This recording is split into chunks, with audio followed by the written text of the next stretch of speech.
Hey, what's up with it, guys? Let me put my headphones on real quick.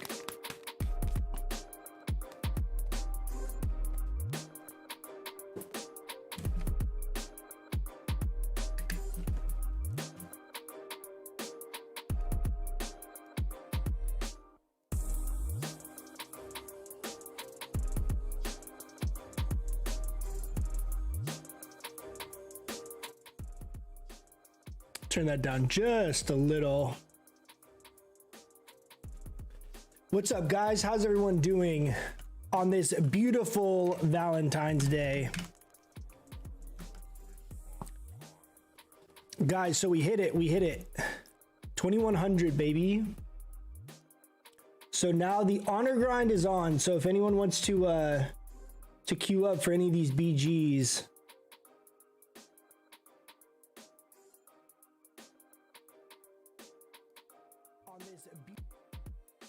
okay, it looks like everything is good.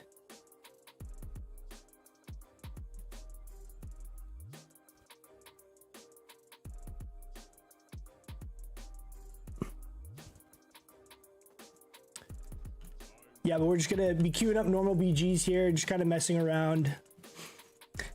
Man, it feels good, honestly, to go back to playing Demo. So I've been playing Destro for most of this grind. And it feels good getting back to playing Demo, man. I missed Axe Toss. Like, very, very much. Destro is just very, very good in team fights. I think Demo is gonna be up at that point here though pretty soon if these buffs go through. I don't know if you guys have heard of the verse bus, if you guys caught it in the Discord or not.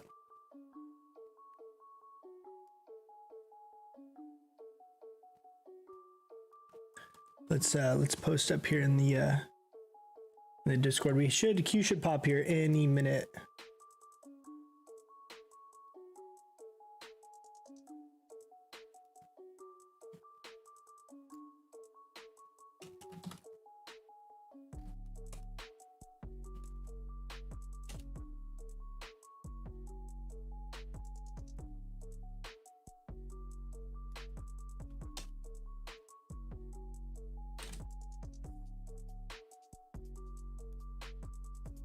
So I'm gonna try out some new conduit stuff as well.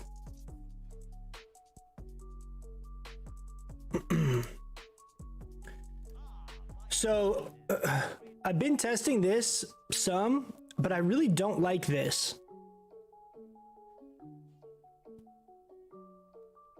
Reason being is because you end up having to like hold your fleshcraft and it feels kind of bad. So here's something I wanted to try. I don't know how well this works.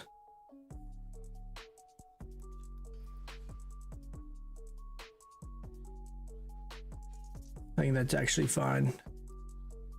Accept. And then we're gonna change this. I'm gonna try this setup because I'm real curious if this, I never use this really for Destro. I almost always go this route for Destro. I mean, yeah, for Destro. So I want to try this out. I don't want this fear conduit though. Let's go fell celerity.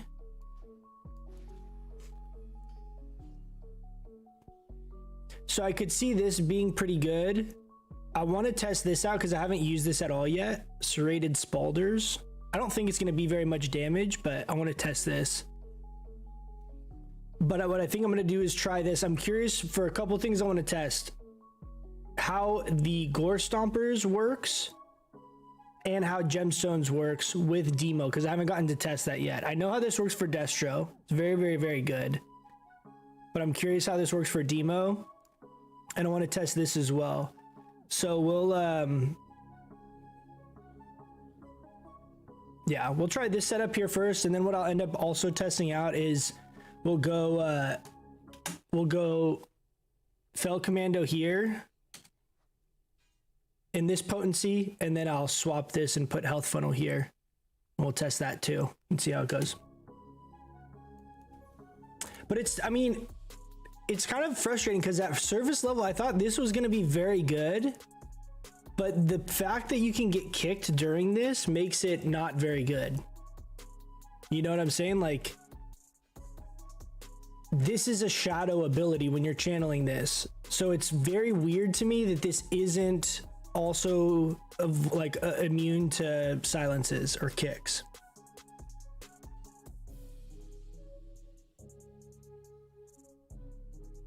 Why do you choose the HP trinket over the other ones? For a few reasons. One, it's a very, very strong defensive cooldown because 14,000 health is a lot, right? If I pop that, I get up to 57-ish thousand health. And that's a lot. All of our defensives like Health Stone, the healing from Mortal Coil, your Soul Leech, all of those things scale with percentage health. So the more health you have, the more effective those defensives are. Why can't I eat this? It's kind of weird. I also don't know why this keeps doing raid.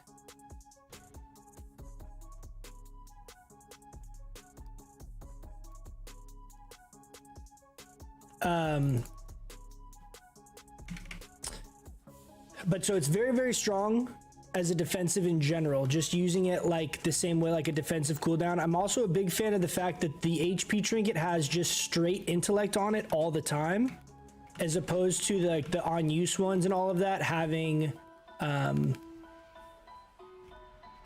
a proc and all of that. It's fine. They're very good, but I like the consistency.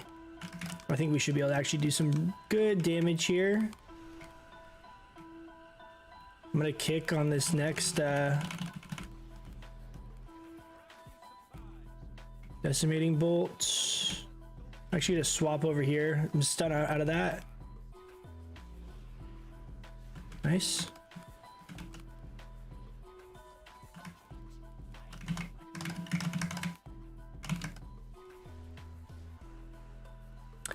But so it scales very well from a percentage health base, like the way all of our defensives work as a defensive ability. The other thing is with demonic consumption, that scales off of our pet's health, and our pet's health scale off of our health. So for that reason, it's also very strong offensively as well. Like right now, I have it macroed with my Grimoire Felguard. So every 2 minutes when I cast Grimoire Felguard, this also procs. And then if I summon my other minions, all my other minions have a lot of health. And then when I summon my Tyrant, it leeches the health pool of all of those summon minions. And so it in turn also gives us a lot of damage while making us super, super tanky. Okay, so that's the serrated thing. 72 damage per second. Is that what that was? It's kind of interesting. I mean, it can apply to multiple people at the same time. That's kind of cool. Let's see after this little engage, we'll see how much damage it did. It's kind of just tanking there. Wow, that's actually a lot.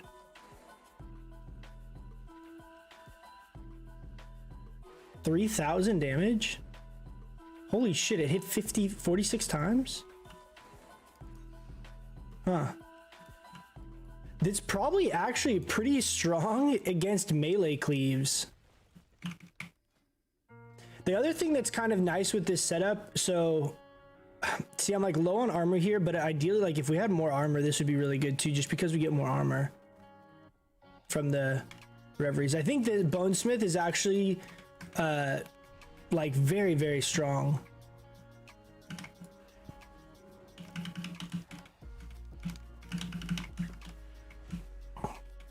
These guys are just melting too quick. Bonesmith, I think, is very strong, though. I can't tell you in RBGs while I was climbing how many times this was the difference of like spinning a base or getting a kill. Like there's so many times where it's very good too as Destro, because when you proc this, you can still Chaos Bolt in that like half dead form, and they guaranteed crit. It's reduced damage, but it's still like 5 or 6k damage from Chaos Bolts. And usually once they realize that it's proc, they stop focusing you, so you can like double cast Chaos Bolt, and like I've gotten kills, you know, in that form, in that like half dead form, pretty regularly. It's pretty satisfying.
That's kind of shitty there.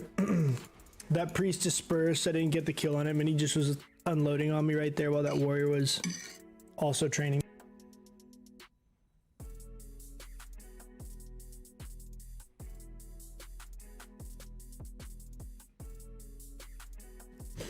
If any of you guys want to queue up in these games after this, these are just normal BGs. So one thing, once you get 2100, all of these pieces to upgrade are like 2,000 or 3,000 honor each for like each upgrade. So I've gotten like, I got my weapon and then I got like 3 other pieces, I think. So it's gonna be a little bit of a slog getting all the honor farmed up, but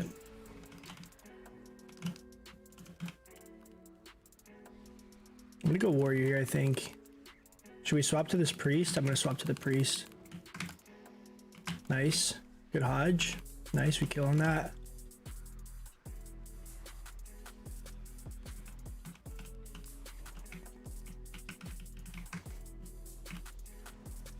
We got a decimating bolt. Oh, he juked it.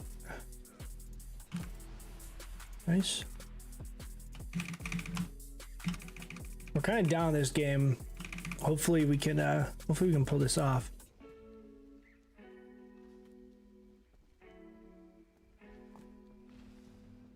Damn. Just got waterfall for free.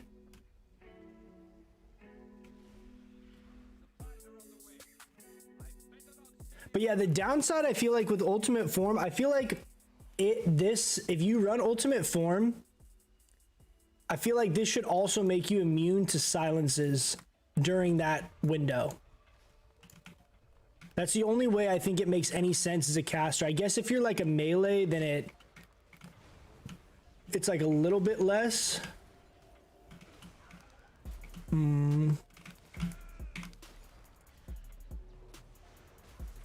This is kind of annoying. Coil.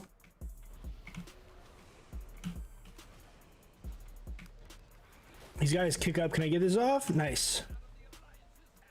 I don't have any like real survival type shit here I can use. Nice. 7k demon fire from the the tyrant.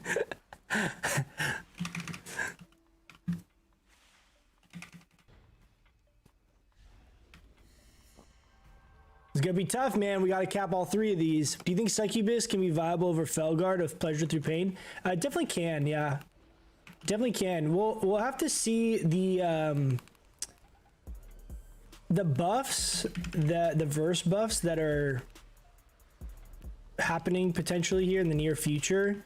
I think will make the normal playstyle better because Felguard does so much damage.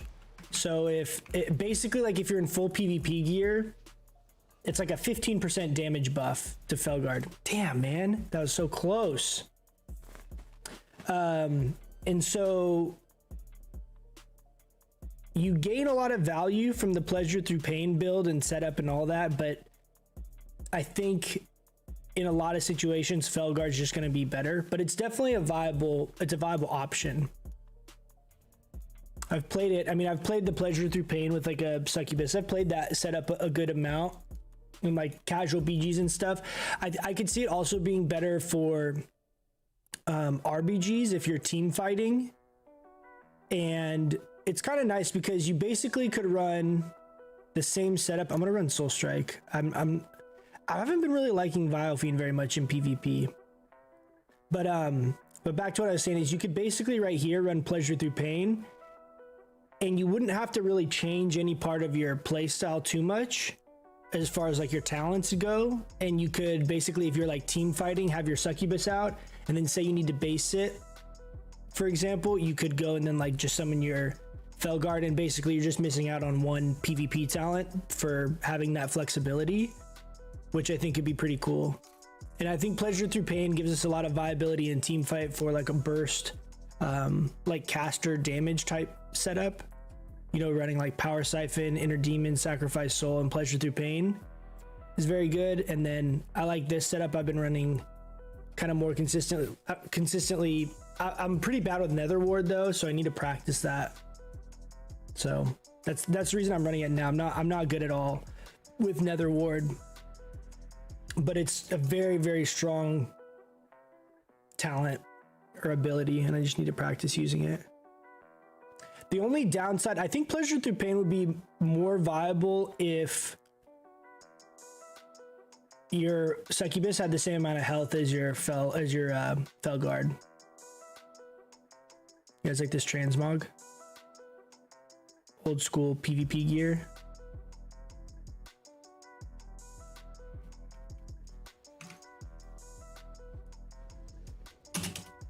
Say go balance druid when it pops. So I need to remember like Nether Ward, like to like reflect this with like a hex, or if I can get good with actually using it, it's just such a strong ability. I'm just not very good with it. But see, so like here I can go ahead and fleshcraft in this opener, right? And I base it's, for me, it's, I think it's like around 8,000 health. Yeah, 8,500. So like for me, it's very strong. You know, once you start getting higher eye level.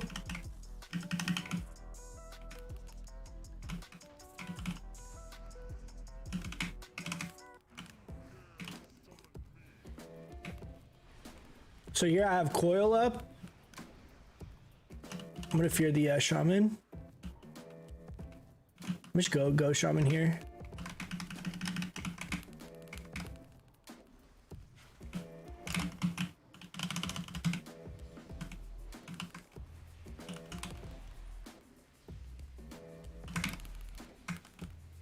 How is he healing so much? What the hell?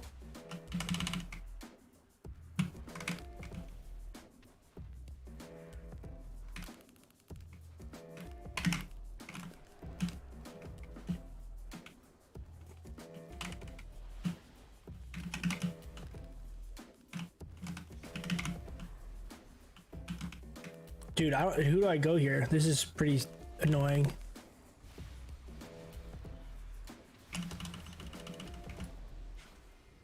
I think they killed me right here. I don't have Hellstone up.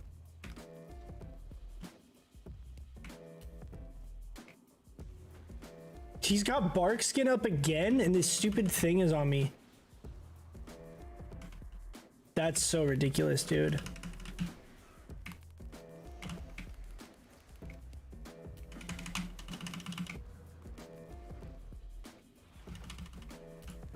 Wait, Nether Ward doesn't reflect his kick? Like it doesn't make me immune to his kick at all? He can still kick me through that?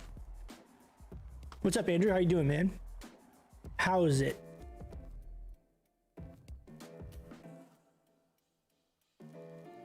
I feel like they really should nerf the hybrid healing in PvP in general. I feel like the amount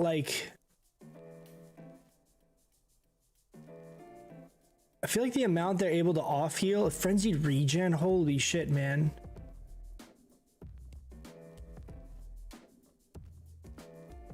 Every time he casts frenzied regen, it heals him for 25,000 health. Like what? It's like a 30-second cooldown. Look, all of our healing was soul leech. Well, that passive healing, baby. Valentine's Day sucks. Just gotta, it's another Sunday. It's another Sunday. I'm not a huge fan of Valentine's Day either, but it is what it is. Supposed to immune, I think it fell off and he kicked it. Oh, you know what he might have also, he might have purged it. Might have purged it. Should play after Destro? I've been playing Destro. That's how we got 2100. I've been playing Destro and RBGs. It's really fun. I think I don't know if you guys saw, there's a buff potentially coming out for Demo where it's the trinkets are not affecting our pets, like the 40% verse bonus, and they're supposedly fixing that. So I think if that, assuming that's the case, I think Demo is pretty likely to get a pretty substantial buff. That'll be really big. So I think Demo will kind of start being up. Dude, I don't feel like Affliction's like very good.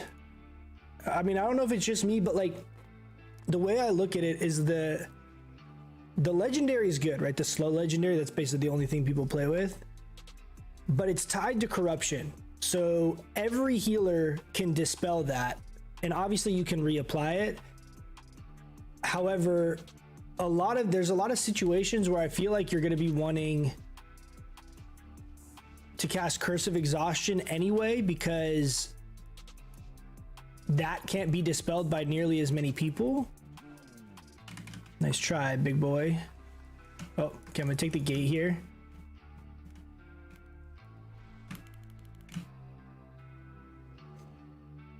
A Fleshcraft here as well.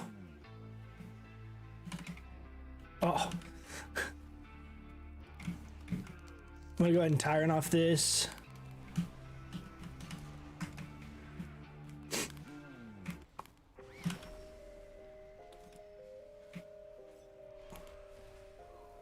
Like I just left right away, or what happened?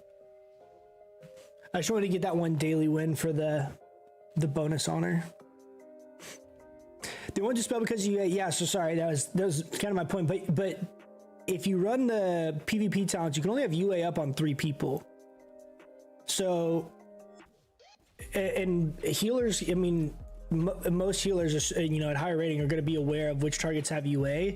So you can dispel the corruption slow. The corruption slow is obviously very good, but it's not, I don't know, man. I just don't like in situations where they're able to basically mass slow everyone.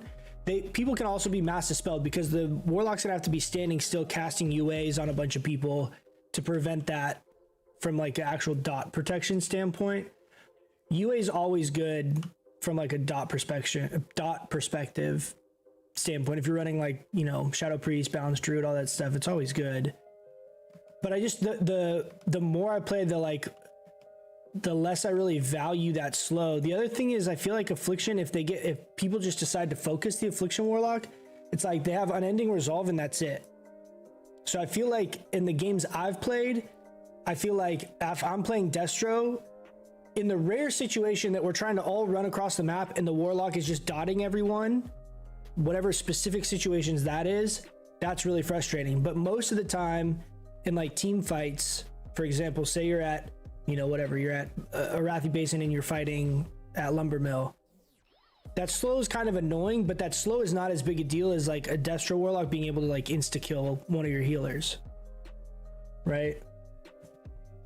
And the dot protection's fine, but everyone's got dispel cooldowns anyway, so most times you're kind of just healing through the dots as it is in a lot of situations, and especially now that Warlock is so kind of like meta with how often you see him. Dude, I don't know anything about these. You think that? Let's try that. Whatever. That you're not really kind of dispelling like you used to.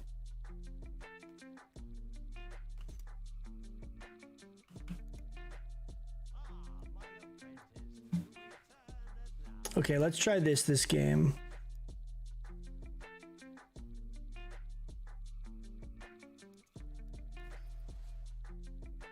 This. I didn't notice this proccing at all. I should have been paying closer attention. Let's try this.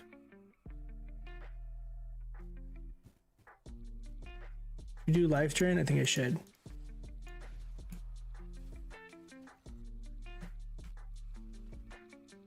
Demo's the thinking man spec? Exactly, yeah. Yeah, but I mean, I don't know. I like almost all the games I've played, people assume I'm Affliction, right? Even though I'll put in my note Destro Demo.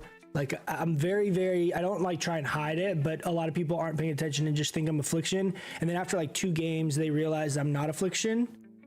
That should tell you the fact that it takes multiple games for people to notice is how little impact the slow legendary has in a lot of situations, because I still use Curse of Exhaustion all the time. And like, obviously being able to spam corruption and get some damage out while also having that slow is good, but I don't know. It's not I don't know, man. I don't think it's that strong. I don't feel like, I feel like every time I come up against an Affliction Warlock, it's very, very rare that I feel like the Affliction Warlock has more impact in the game than I do playing either Demo or Destro.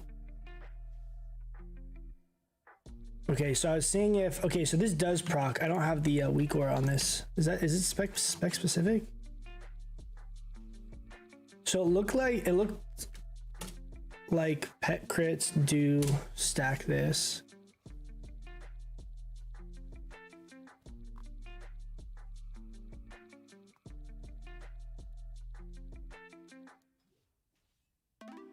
Why are these?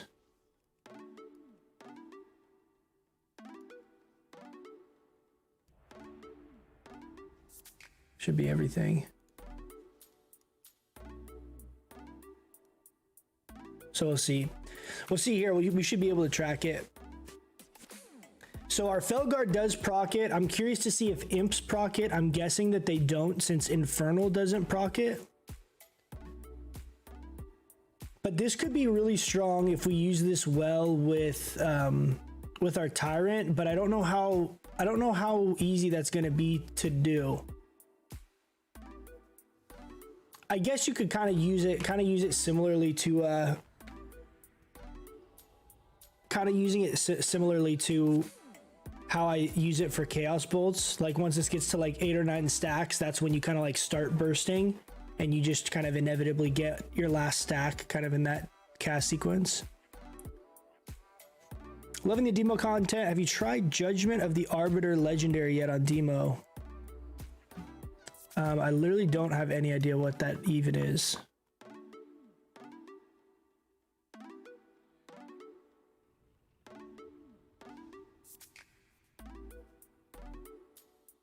Huh. Judgment of the Arbiter. Dealing damage, there's a high chance to release a blast of spiritual energy. At first glance, I would say no, because I would guess that the majority of this value of why this would be good is having someone paired with it as well. If you ran it with someone else, I could see it being... I mean, for example, if your Judgment Arbiter is within 5 to 20 yards of you, you will arc and deal additional damage in that arc. Like, I feel like it'd be good if it was on, like... Is that Warlock specific? Because this is just something anyone can make. It's anything, right? I mean, I think it would be rare if you don't have the partner. I feel like you're not going to be able to get that much value out of it. Oh, dude, it didn't change. What the hell? Why would it go back to this when I have no damn conduit in there? That's so annoying.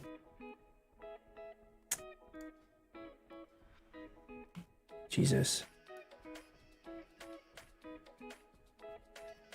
Yo, what's up, Alive? How you doing, man? Alive, you trying to get in these BGs with me or what? I got a lot of honor to farm.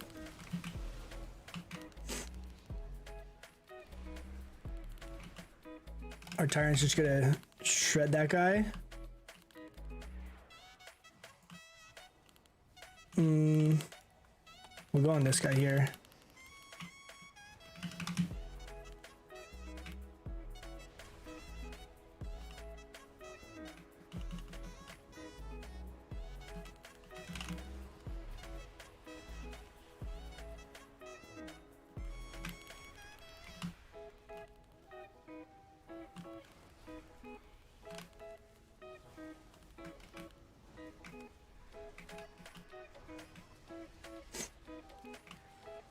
Should have big damage right here.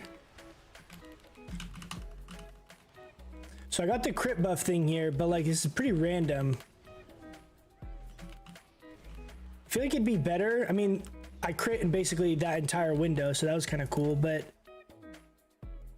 I feel like it would be good if you're running a Demon Bolt build. Maybe we should try that.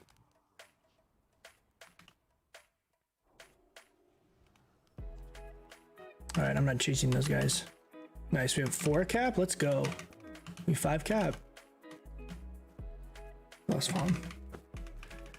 Like, why am I still in combat?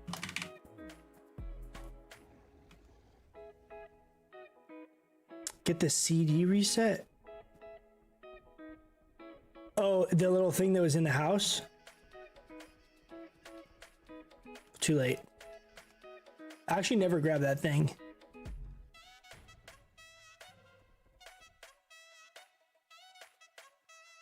Ghosted ruins. I think this is probably open. Oh, just kidding. There's pet stun. I'm gonna close. Oh, okay.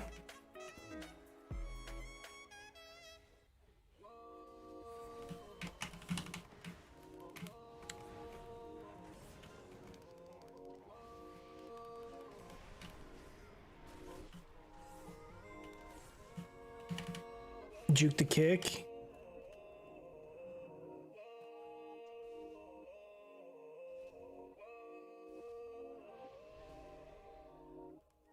Interesting.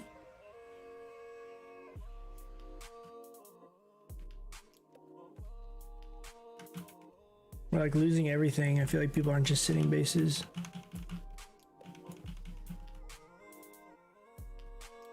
Do I have any food? You guys see how full my bags are?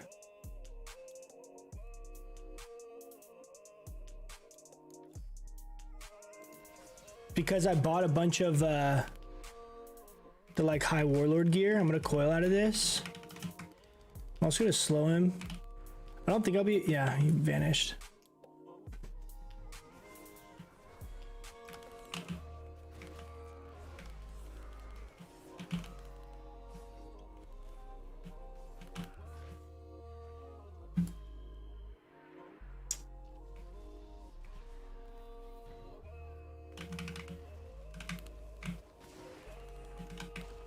Shoot.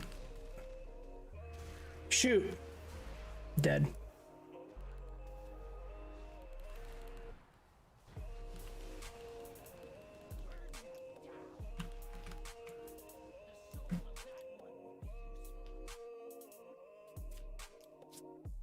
So P, yeah, there's one there too. Yeah, there's one other thing. I didn't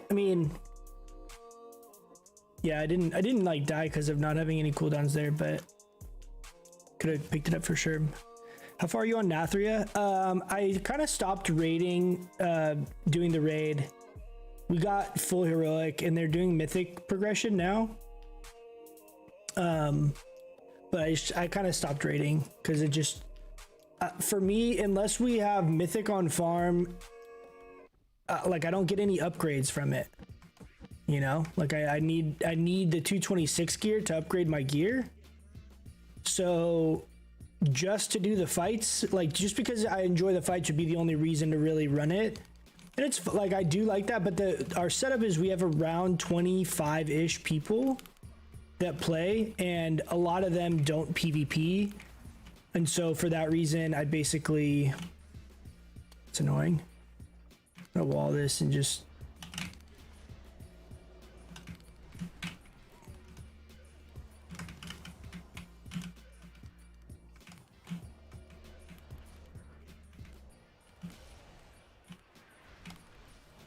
I'm just gonna go through that. Coil the fist.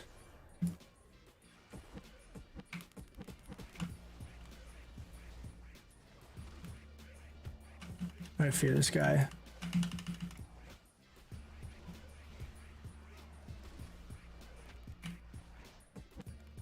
I'm saving my pet stun on the next fist.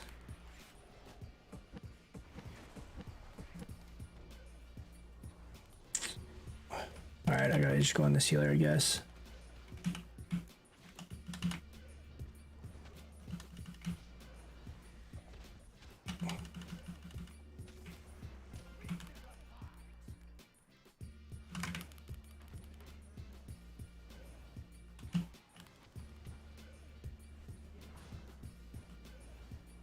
I feel like I'm like 1v4 right now. Is anyone else doing anything, please? Spin the flag right there. So see, like through like the, what is this thing called? Forgotten Reveries, whatever it is, that like after dead thing. You can spin for so long just because it's an extra 10 seconds and people still have to deal with you even though you're already dead. Otherwise you can just keep spinning.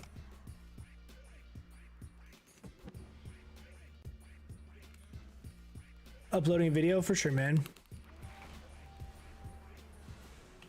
Gil got Knack speedrun world record today. Jesus, man, congrats, that's awesome. Were you in that group? I'm assuming you were in that group, right? That's really sick though.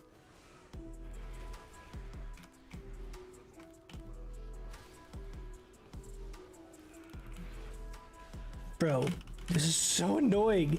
How is this guy living?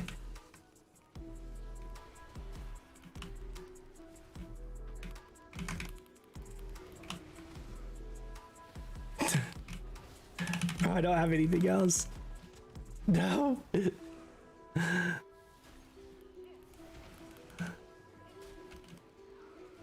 gonna slow everyone.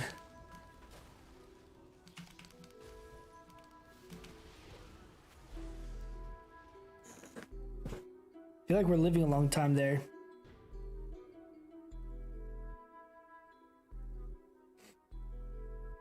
Is it hard for you to find groups, PvP groups? Is it Demonology? Yeah, in general, it is harder to get groups as Demo for sure right now. Right now it is. Arena is a little bit different because I think, I don't know if you guys saw, but like Venruki was playing Frost Mage Demo and that he was playing with Maldiva. That seemed to actually be pretty good. There's some twos comps and things like that. So I think it's easier in arenas. It's a little bit tougher, I think, in RBGs to justify it, but I still stand by my statement that I think Demo is the best base sitting spec in the game. You just have so much, you have so much sustain, you have really good crowd control, you can spin forever, your survivability is great. Like, I think from a base sitting perspective, it's very good. So I could see having a spot for Demonology as that role, maybe like running like one rogue and a demo, and you know, you have your tank, and then between those three you can basically alternate who's in a team fight, who's base sitting, and your rogue still can be doing like stealthy rogue things. I think that could be very strong. The other thing that's great is, like, assuming you play Demo and Destro, having the flexibility of swapping between Destro on certain maps. Like Temple, for example, is a very, very good Destro map, right?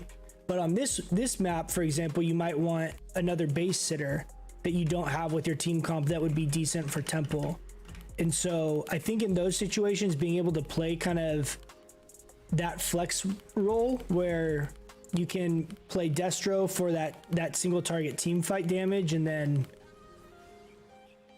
you can also base it very effective and get maps like this map in Arathi Basin where there's 5 bases. I think that's like a very strong contribution to an RBG group if you're trying to do RBGs.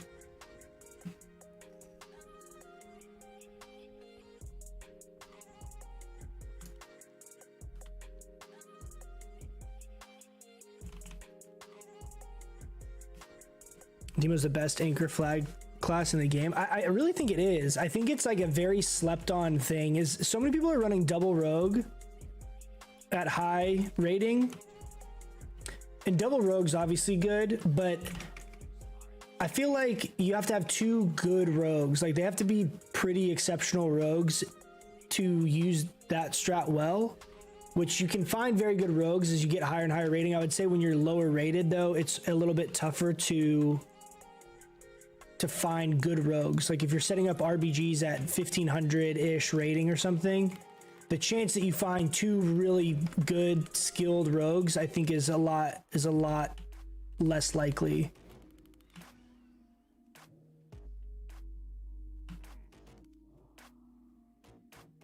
Just chase this guy around the map.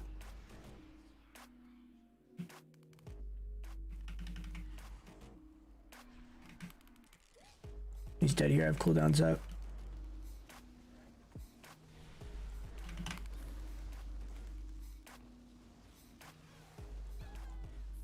Jesus. Does that convoke? But yeah, I think I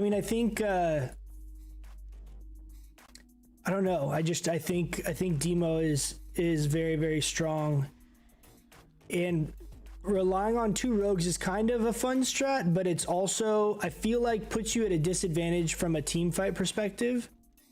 Generally, if you're running 2 rogues, depending on what the other, what the other team's running, they can just win the team fight, and so you're really reliant on your rogues kind of ninja capping stuff and putting pressure on the map that way. So I don't know. I think what I would like to do, in a perfect world, I'd like to get like a consistent group that I play with and play both Demo and Destro on different maps. I think Temple of Kotmagu, for example, is really bad for Demo because the way it interfaces with the layers of that, like this, the center of that map and everything is not good. Oh, I coiled like a second too early there. That's pretty annoying. You didn't even kick me? Oh, okay. That's a really bad map for Demo. What the hell? How do we just lose 2 bases? And to my point, that's like an exceptional map for Destro, right? You can just basically get like 1 Chaos Bolt and it can flag off and you like can one-shot someone with an orb. So Destro, I think, is exceptional on that map, and Demo is not good. But then on maps like this, where you could base sit and you need that, that strength from a base sitting perspective, I feel like Demo fits that role really well. So that's what I would run. In a perfect world, I'd run with an Aflock on my team, like a balanced druid, a rogue, and then a couple melee, whatever, DK warrior, whatever you want, like as a front line, and then your 3 healers. And then like in a perfect world, I would prefer running a guardian druid over a DH. Oh, there's a rogue here too.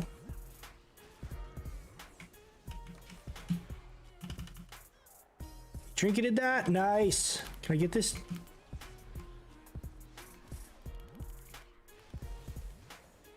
This is gonna be tough. They have kick up, yeah. This happens a lot too. People don't, I don't know if they like don't realize like you're actually dead. The other thing I need to test and see is if our pet's damage is reduced in that form. Because it's supposed to reduce our damage by 50%, I think. Yeah. And I haven't confirmed that our minions do 50%. Demo excels at zone control. Yeah, I mean, the two values I feel like I have when I'm playing Destro is the single target burst, and I feel like you draw a lot of attention. After the first team fight, basically every game I'm getting focused. Demo, I don't feel like you would have that same kind of value in team fights, but you can 1v1 way better than the other specs, right? I mean, you can... I feel like it's pretty rare that a rogue would be able to come up and like kill me at sitting a base. And even like rogue boomy, it's like I have my pet stun and all that stuff for the rogue. I'd have my silence for the convoke, which is like kind of a pretty normal like base steal type setup that people will run. And then I feel like the other thing that's really strong with Demo for RBGs is you can go the demonic consumption setup and people don't try and run away from your tyrant. So your tyrant can just do a ton of damage. It's a little bit, I mean, you won't be able to target swap very well, but it still just does a lot of damage. I'm gonna just poke him with my dagger. Boom.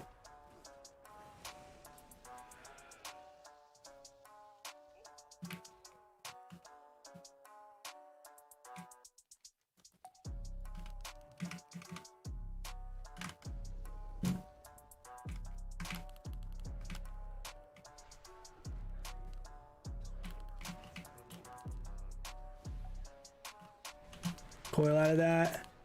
Nice. Probably a little overkill. Oh, let's go get these guys. Go. Go. Is he gonna grip me? No? Okay. Oops.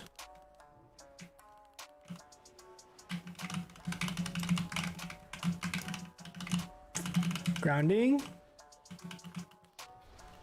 Like, I feel like in most of these fights, most of these situations, it's not even worth casting Doom.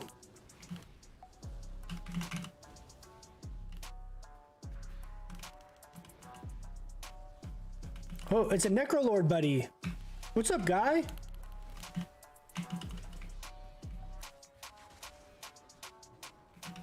Just gonna Zerker that. I fear the Shaman.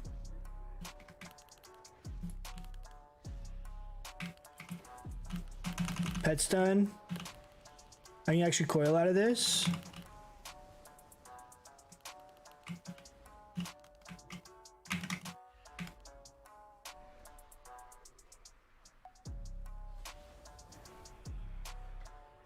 Actually wasn't even paying attention to the game at all. Glad we won that.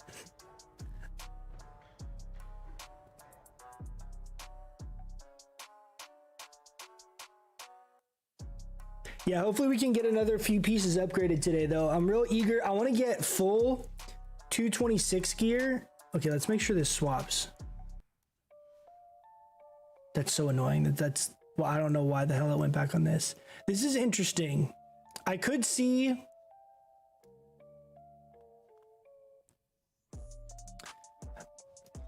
this actually being pretty good in against like melee cleaves. I don't know how I feel about this. Okay, let's try another setup here.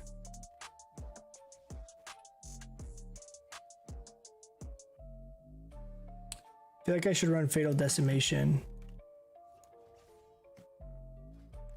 If any of you guys want to queue up for these games, just let me know.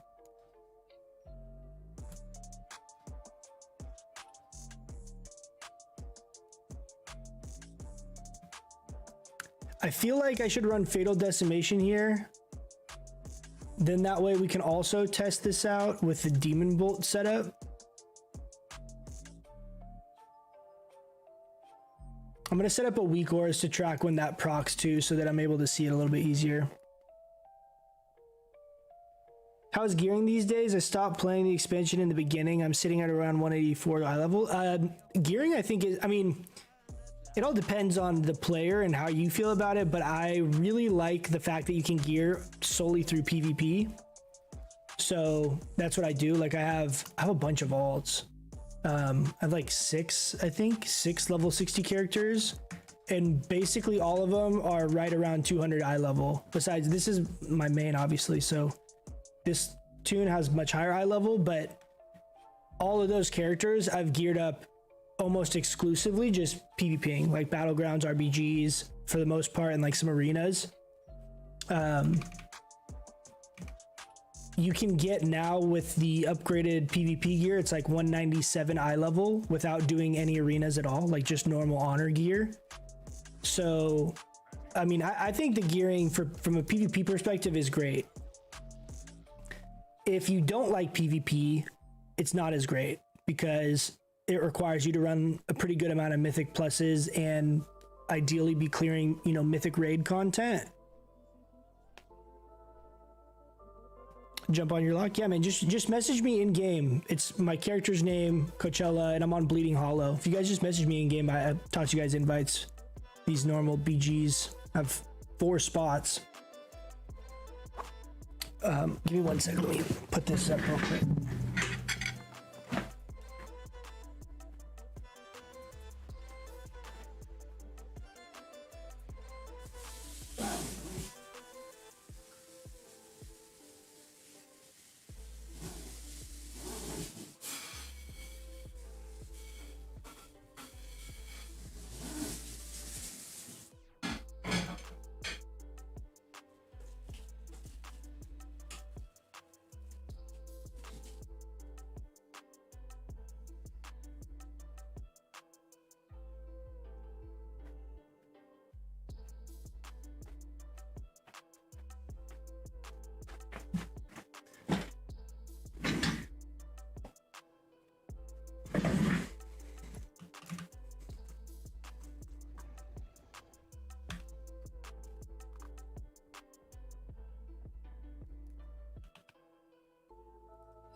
Daniel, I think I answered that earlier. Do I have a hard time finding groups as demo? The short answer is yes.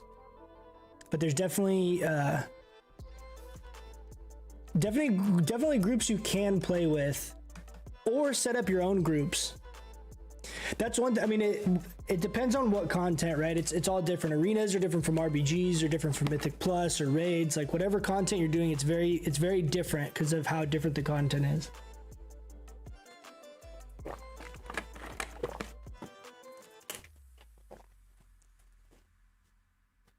What are your tips for climbing out of the 200 eye level tier? I'm 197. Started to dabble in RBGs and looking for arena friends. My biggest advice from like a gearing perspective, what I basically do on all my characters is RBGs are the easiest to get high rating on. Arenas are obviously feasible as demo. Getting 1800 in RBGs is not very tough if you find competent people to play with. It might be a little bit tough, like your first time going through and kind of figuring out how to do it. But like on my rogue, for example, I set up literally YOLO groups, like with no Discord, and got to 1600. So that by itself right there will let you upgrade your gear to whatever it is, 214 or 213.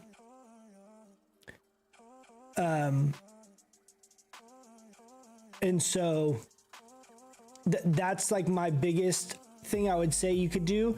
It's also not too difficult in 2s and 3s. The only problem is you have so many PvE players doing arena and stuff like weekly that you'll go against some really geared people sometimes, and so that can be kind of tough, and a lot of people like try and carry their friends. So I feel like RBGs is a much more likely situation to easily get to like 1800 rating without too much headache.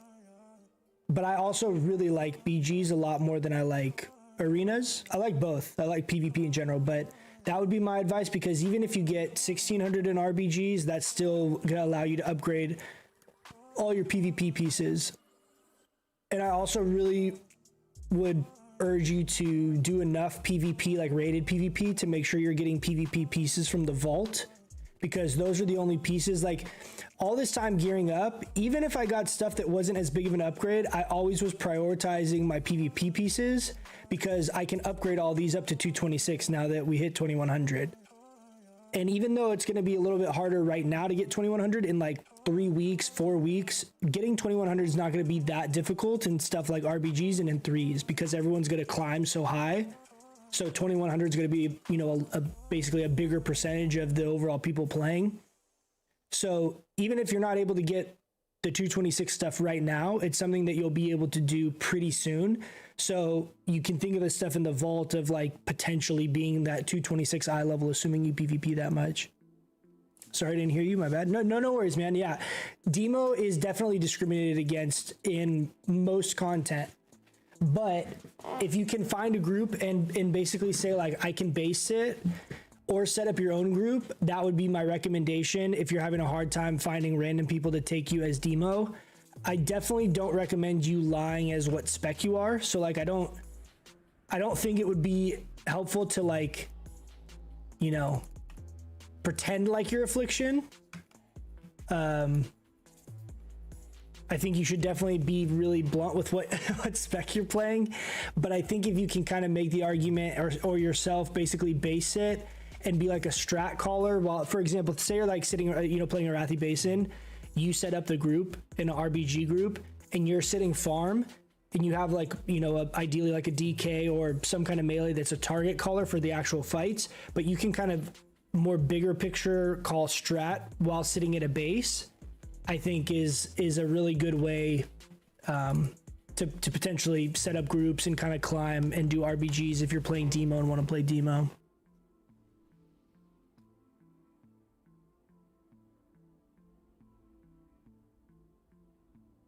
I'll do demo and arenas. I'm not restricted to one spec. I love all three. Want to get the Relic Energy Lego for 15% damage. Yeah, that's what I'm playing with right now.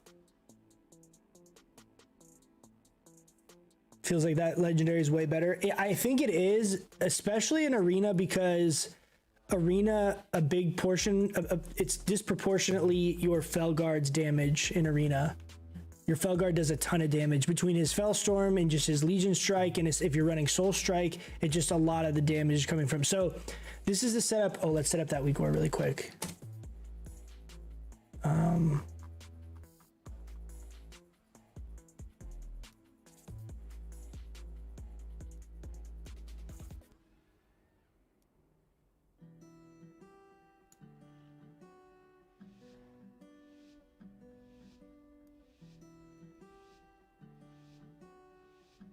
Like right there.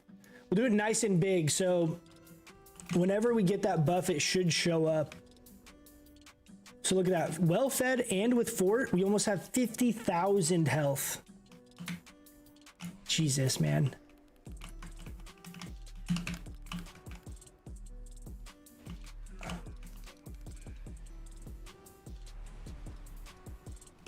Okay, so right there, it looks like it did not proc from my... Didn't proc from my pets, but it did proc from me. Damn, dude, our rep pally did. Dude, Judgment. He's just like one shot 3 people with Judgment right there. What?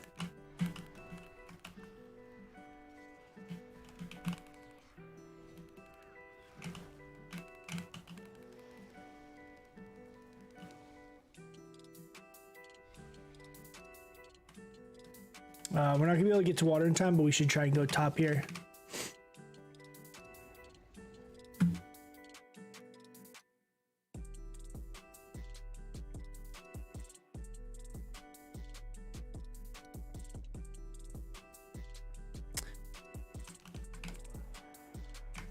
I was wondering how the YOLO scene is. I went 1 and 2 the other night, and it was fun vibes, but been really loving Destro. Yeah, I mean, YOLOs are hit or miss. I mean, I don't have one group of people that I play with when it comes to RBGs. I'm always just like in the group finder trying to find groups. If you get a group of people that just know how to play RBGs, YOLOs are really fun because you can do well, you know, all the way up to like 16, 1800 without really needing comms too much, as long as people, you know, are aware and reading chat for, you know, incoming base calls and things like that. But I really like it because like, a lot of times I don't want to be in Discord with 9 other random people, and you know, some people are just real obnoxious in Discord, or you know, just obnoxious in general, and it just sometimes it's just not, I'm not looking to sit in Discord with a bunch of random people. It's kind of a wasted tyrant right there.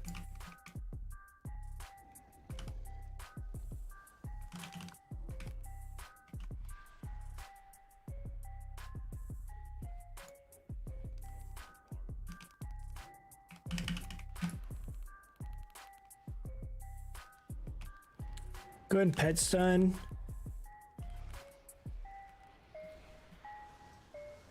Procced again. I mean, it's not bad.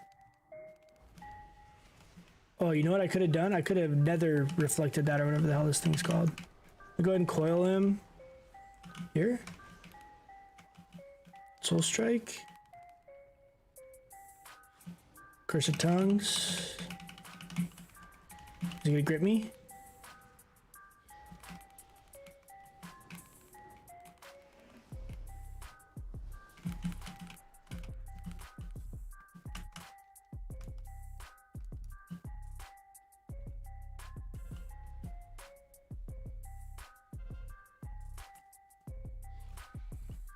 I have 2 out of 3 vault slots this week. I'm pumped to see what I get. Yeah, vault is for sure I think the best way that I've had like gearing multiple characters is making sure you get a couple vault slots and getting the upgrades from the PvP gear. My perspective on it is like I'm trying to keep multiple tunes geared up for the time when I kind of am wanting to play something else, you know, or I'm getting bored, that I have like other characters with decent gear. Oh, he just MC'd him into the water. I have other characters with decent gear, and I think the vault's not great for a gearing all the time, but if it's characters that you don't already have pretty geared, it's a really good way to have a high chance of getting a free piece, you know? Like if you have an alt and you have 1 or 2 pieces of conquest gear in your first week or 2, whatever, if you aren't able to farm out all the conquest, it's a good way to kind of fill in a few slots and basically save you that conquest. And if you can, another strategy like I've done is basically gotten my weapon last. So like spent all my conquest on gear, and hoped to get a weapon in the vault is another thing you can do. And if you do get that, I mean, that's a huge conquest value. So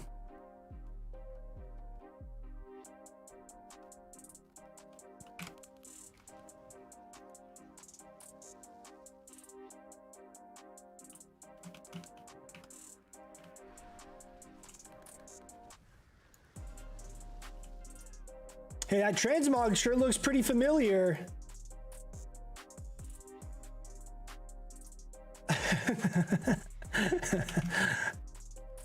I love it, dude. That transmog I think is like gonna be one of my favorite transmogs for Warlock, like just period. I love that helm and those wings are just so sick. Okay, we went off a lava cap here. Everyone just go all lava. Love demo spec right now. Is 3 stuns, 2 fear, counterspell, and silence. That's the thing that I really, when I'm playing Destro, that I miss, is I feel like I don't have nearly as much control. I feel like with demo,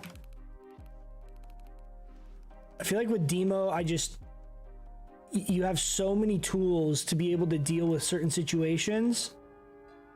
And I feel like Destro, I don't have that. I feel like Affliction's even worse. Like Destro, at least you have double Mortal Coil, which is really strong, and you have your Infernal Stun.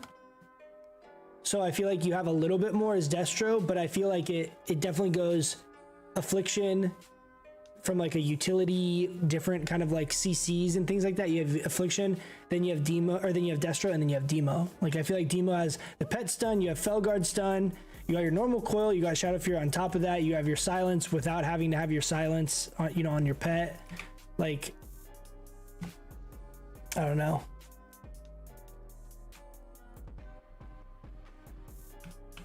We should have went off that right there, yeah.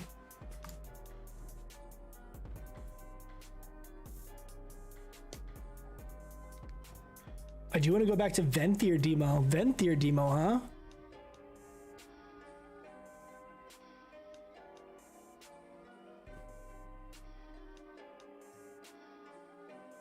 How do I get your link so I share this live? I'm not a good person to ask on that. I'm not really familiar with like YouTube. I'm not very good at the whole streaming thing, so I'm not sure exactly how all of that, like I think there should be a share button at the bottom. You can also just copy paste the URL. Demo isn't bad, just want to play some cookie, people just want to play the same cookie cutter stuff. Yeah.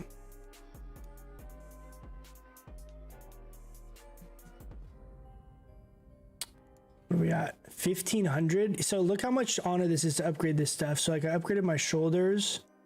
So the neck piece is 2400 honor. Same with cloak. I think I'm gonna upgrade all the body pieces first because I feel like that's gonna give me the most stats. It's probably about the same, like honor per stat spent, or honor spent per stat.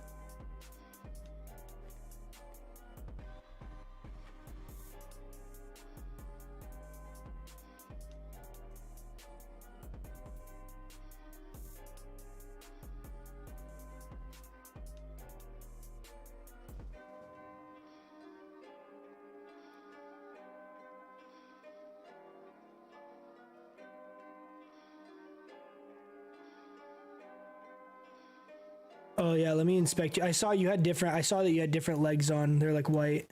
Yeah. Oh hell yeah. Oh, I actually don't use that color. I like that one though. That's really sick. That's the, is that the PvP set? The one that's like a little bit more blue instead of like the white and green. It's like blue and green. I like that a lot. I actually just got the other one. This one. I like this one too. I would have to, I might throw this on at some point. I'm curious what the wings look like on this one from the helm. I'm curious like how like bright they are.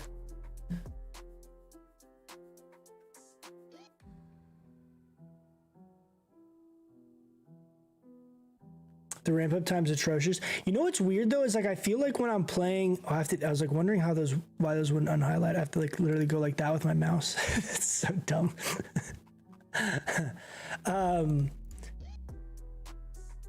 But I was gonna say is playing. Let's see if anyone else wants to join for normal BGs. Playing Destro, I feel like I don't have the ramp up time, but I feel like my burst is very forecasted. The fact that it's coming from multiple chaos bolts, you know?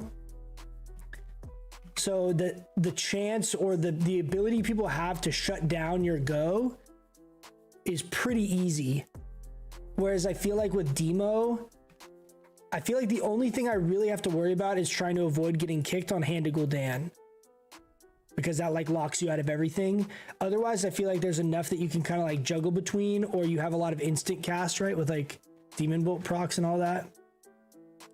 Let's try, I'm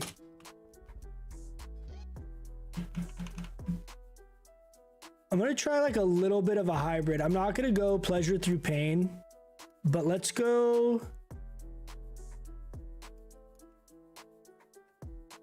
Let's go like this setup instead of Demonic Consumption.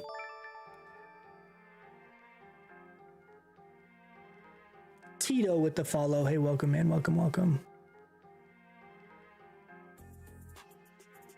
But it's like Demo, you definitely have like ramp up in the sense that you have potentially a lot of your damage coming from Tyrant, depending on how you're playing. And in a perfect world, you're casting a few things before your Tyrant. But I also feel like Demo has a lot of flexibility with different builds, and I don't feel like I have that with Destro really.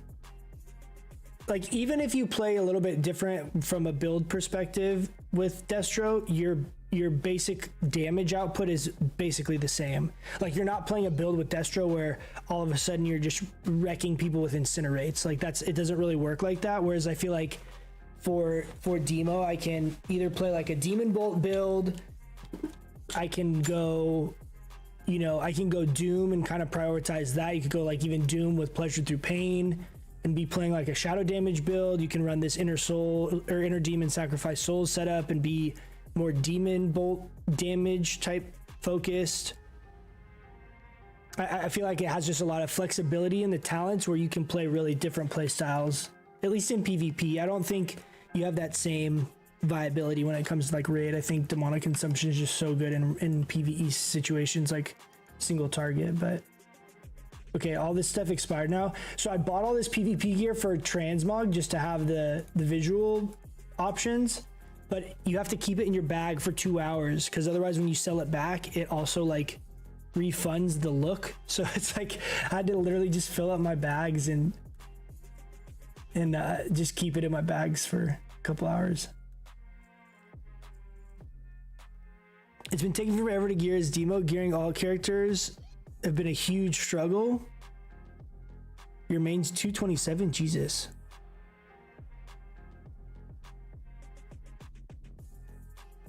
I think I want to switch my main from Boomkin to Demo Lock. You love to hear it. I've always mained Druid, but for my second main has been, I mean, if you have just 2 characters, I think keeping them both up to date and current is not that tough. Where you start getting into it being tough is when you have more than 2 characters, because the Covenant stuff is pretty significant, right? Because of the impact that has on your soul binds and like the 2% stam things you get at different benchmarks with all the renown. That's like the biggest issue I have with multiple alts is not actually gearing, it's the renown stuff. I wish if the renown was account wide, then it would be an amazing expansion for alts. That's like my biggest issue with the current, I would say like the game in general, as far as the systems in the game is the renown stuff. Okay, so we're going this power siphon setup here.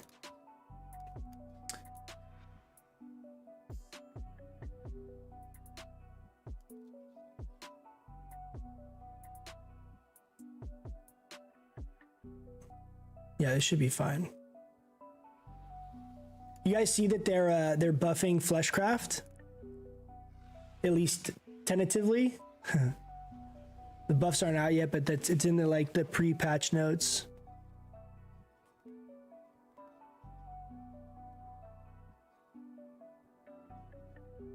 I hate the Tyrant buff. I always go with the increased Demon Bolt stuff. It's definitely not bad. A lot of people oh.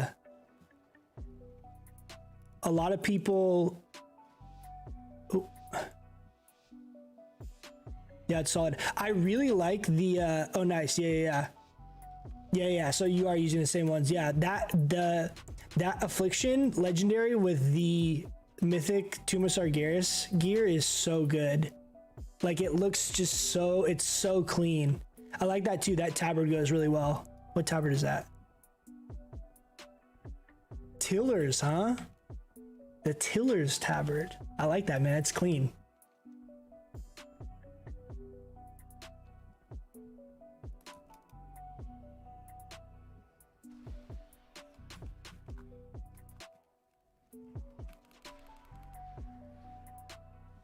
Okay.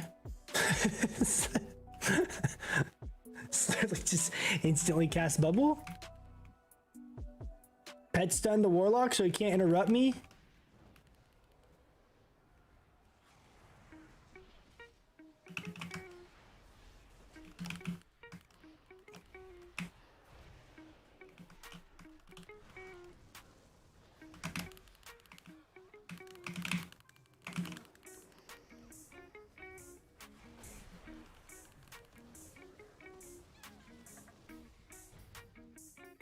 Yeah, I don't, dude. I really like this. I really like this Demon Bolt build, man.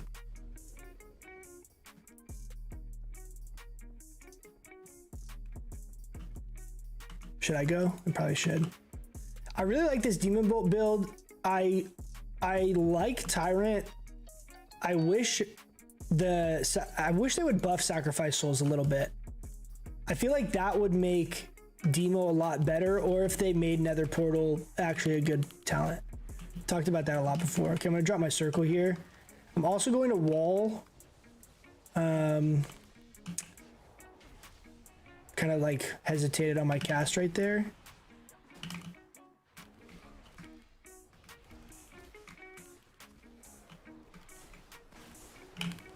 Oof, I might die here.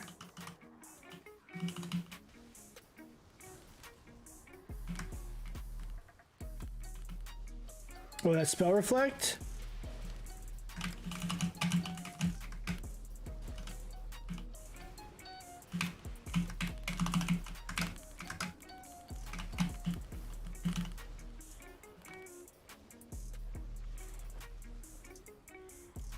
Where are you going? Where are you going, buddy? Oh shoot, there's so many of them here.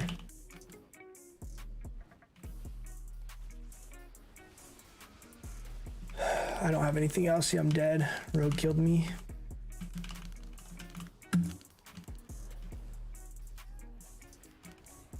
I do this a lot too when I'm in that like half dead phase where I just curse of exhaustion everyone just to be as obnoxious as possible.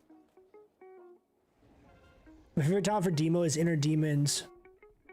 Anyone ever get any of the Eigel Dam procs? I have gotten those before. It confused me so much because I've only gotten it a couple times. And the first time I'm like, what the hell is that? And I didn't realize it was something that I summoned. I was like so puzzled. I'm like, what the heck is that thing? Oh my gosh, dude, big 13k Demon Bolt. Oh my gosh, a big 10k? Okay, I'm gonna fear this guy. And then I'm gonna pet stun, Tyrant. We have one big empowered Demon Bolt there. Nice, 5,300. Kick the heal. I can coil out of this too. He's getting just free healed from the pally. Shoot. Oh.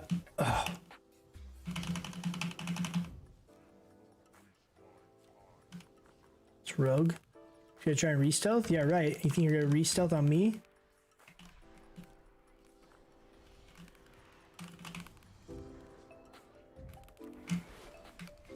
Watch pet stun.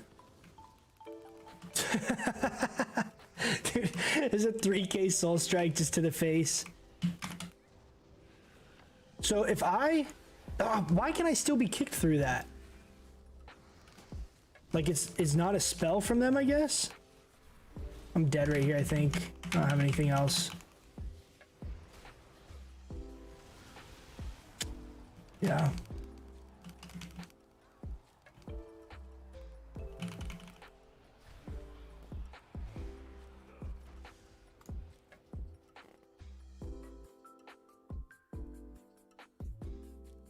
You're playing Mistweaver Monk as well? Stay at home. You know what's funny is I also made a Mistweaver Monk alt. I'm like 190-ish eye level. Necrolord, is it still bugged? I'm unable to progress in renown levels? Really? I've been behind for a month or so now. That's really weird. Like, usually it's tied to the quest. Like, if you do enough of the storyline quest, then it'll let you get renown from like various activities. You're saying you can't, it's not letting you? Okay, watch, I'm gonna go ham on this guy. Can we 100 to 0 which with demon bolts? Pretty close, dude. That's actually hitting pretty hard. Jesus.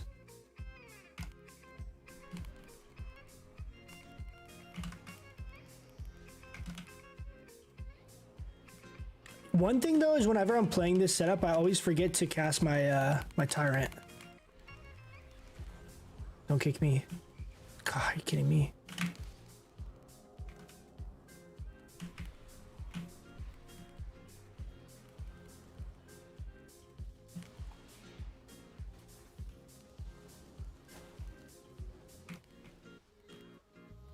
Okay, I have my demon bolt or my decimating bolt back up. Okay, we need to go on this healer. Okay, dogs. He's got a bubble. I'm gonna go back here on the oh boy. Should be big damage.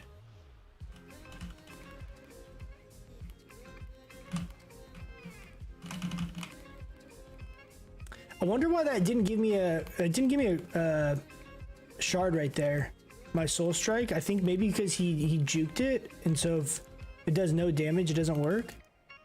A little weird.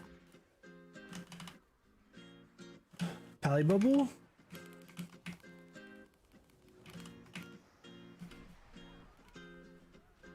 Pet stun out of his bubble. Nice.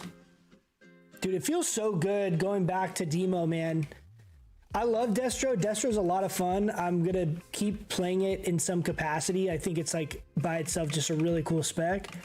But something about the Demo playstyle is just so fun to me. Like once you start getting back in the rhythm.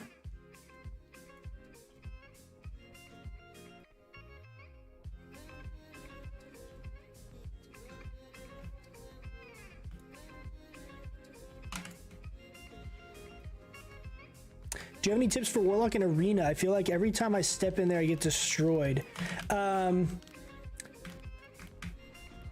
Yeah, it would be hard for me just to tell you generally. I've thought about doing this like, so you know when people do like the coaching stuff or whatever, where people just send in clips? I thought about doing that for PvP because Demo is so weird and like unique in its playstyle that it's kind of hard for me to say like exactly what to do. And in a lot of stuff in Arena, like I'm not like some amazing Arena player, but I have a good enough grasp on it from Demo where I feel like there's probably stuff that I'm doing that would be helpful information or like things for you guys to know, and I'm not articulating them well or, you know, pointing them out because I'm not really thinking about them. I was like, okay, this big tank right here. I'm gonna die anyway.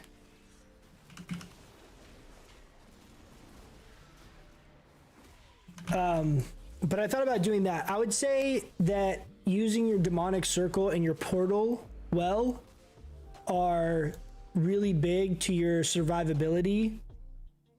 Also, there are a lot of times where I'm spamming Curse of Exhaustion and running away and letting my pet do a lot of damage.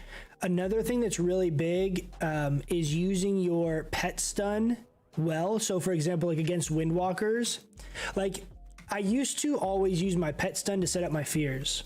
That was kind of like what my kind of like play style that I would always do.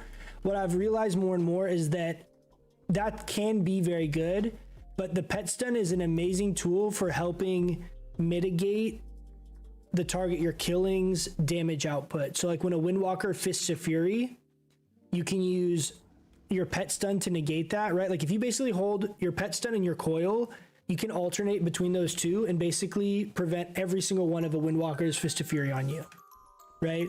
And so that's not necessarily a defensive, but that's you using your abilities in a way that you're mitigating a shitload of damage from those specs or those classes.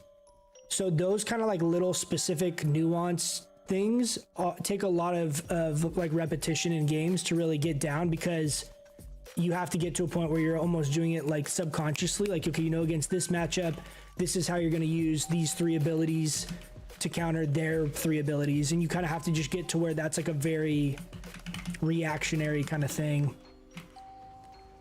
Can I shoot through this wall? Okay. Take it.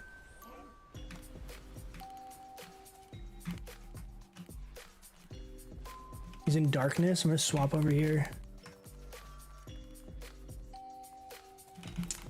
Okay. I'm actually gonna Hannibal Dan here. Is he gonna kick me? Nice, juked it.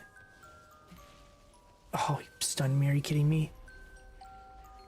I don't have any more health stuns either. Oh, this guy's almost dead. Oh no! It feels bad.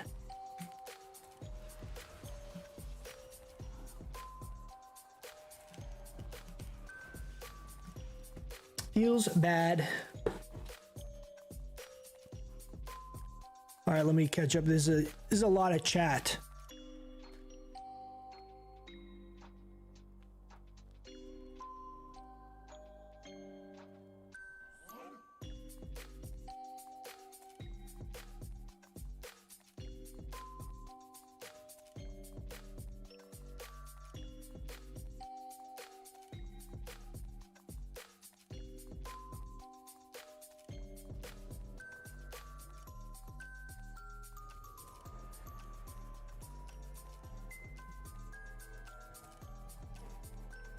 Oh, you can portal the hunt? I didn't know that.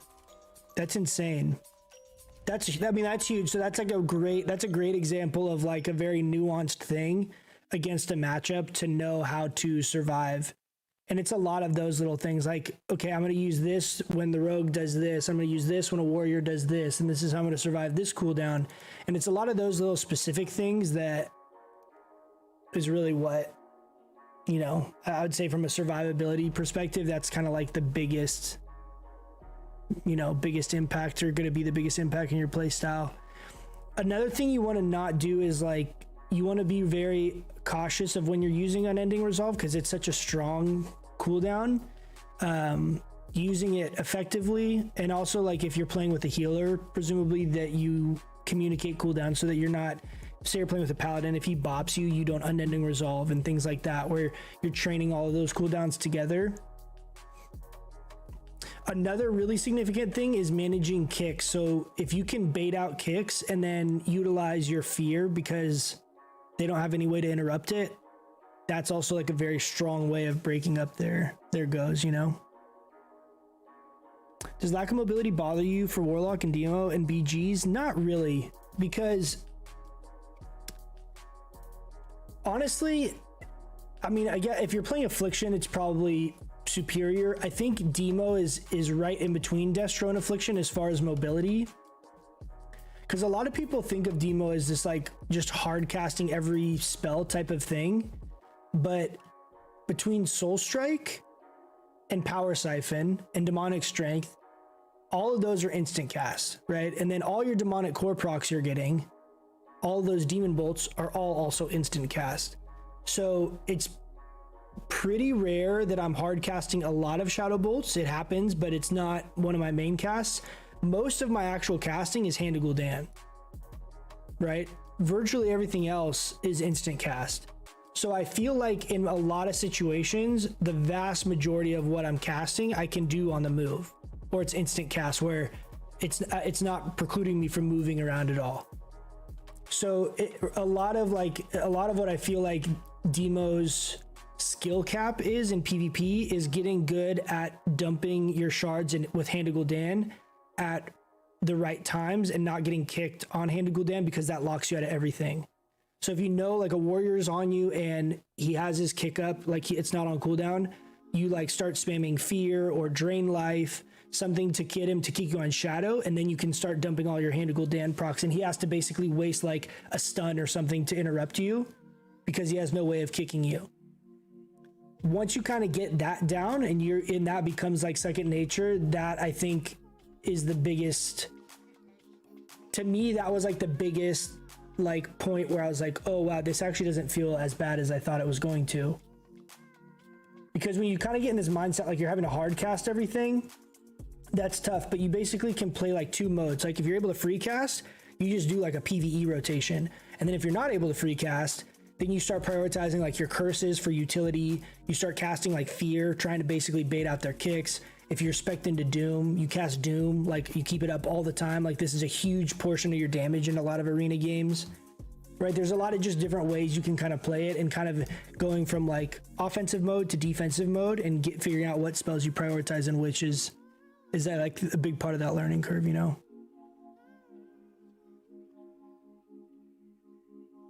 Destron Half isn't really boring to me. Oh, isn't really doing it for me. Yeah, I mean, Demo's really fun, and Demo's really unique. A lot of people kind of like act like Demo's in such a weird spot. I think the health trinket thing is weird. This giving us like damage boost is weird, but I actually don't feel like the rest of it is that bad overall. Oops, sorry, I punched my mic there. I feel like the rest of it's not that bad. Like it's all going to be a little bit dependent on what type of content you're really doing, because it feels worse in certain situations. But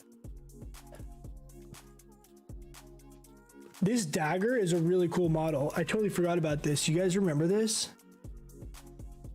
Vengeful. Like I might do a transmog just around this dagger, because that dagger is awesome. I totally like didn't remember this model when I saw it.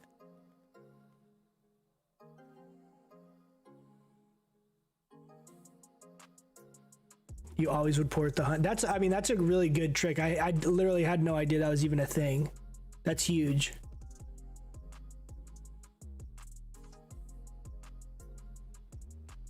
CD management is huge for lock. Yeah, exactly. Port management, yeah, using your health stone, all that stuff. Yeah, that's like the big thing, right? Is like being able to use all those cooldowns well and not overuse them, right? You don't want to use wall when you don't need to, and then like they actually have a really big go and you can't use it. And that's like, it's one of those things, it's all repetition. It's just, it really will take you knowing how to play against every single spec and knowing like, okay, I need to counter this when he does this, and I need to watch out for this. And it takes a lot of repetition, because it's very specific to whatever content and like matchup you have. Oddly enough, I feel like Demo is actually the easiest spec for me to deal with rogues. I don't know if you guys feel like that, or if that's like just me, but I feel like the fact that if a rogue jumps me, I can just pet stun him while he stuns me, and basically like do that every single time. I feel like that disrupts their burst so much. And the fact that most of my damage is not magic, so when they cloak of shadows, it's like, okay, that's fine. My Felguard's still gonna punch you in the face. I feel like I have a pretty easy time with rogues by comparison. Oh shoot, I can't transmog that. I can't transmog that staff or that dagger. Like this set, dude, the old was this tier 4 lookalike? Good classic right there, man. Classic set. Ooh, War Song, let's go. Your videos help me pick Warlock as my first character. Hey, I'd love to hear that, man.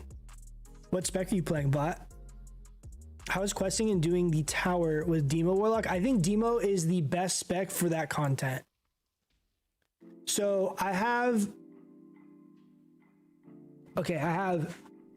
my Warlock, I have a Fury Warrior, I have a Rogue that's Assassination, that's basically the only spec I play on. I have a Hunter that's Survival, I have a Holy Priest, and I have a Mistweaver Monk. So far, those are all characters I've gotten to 60 and like played enough to where I have like a good feel for them, done Torghast, all that stuff. So I feel like when it comes to the more off-meta specs, I've played a lot of hours, relatively speaking, on all of those specs where I have a really good grasp on kind of how they feel in various content. Torghast sucks on all of those characters besides Rogue. Fury Warrior is okay if you get like the, because I'm Venthyr, so if you get the Condemned Legendary. But Demo, like all of those classes, the best, or all those specs, the best that they are is like a 6 out of 10. Like they all suck. Torghast sucks.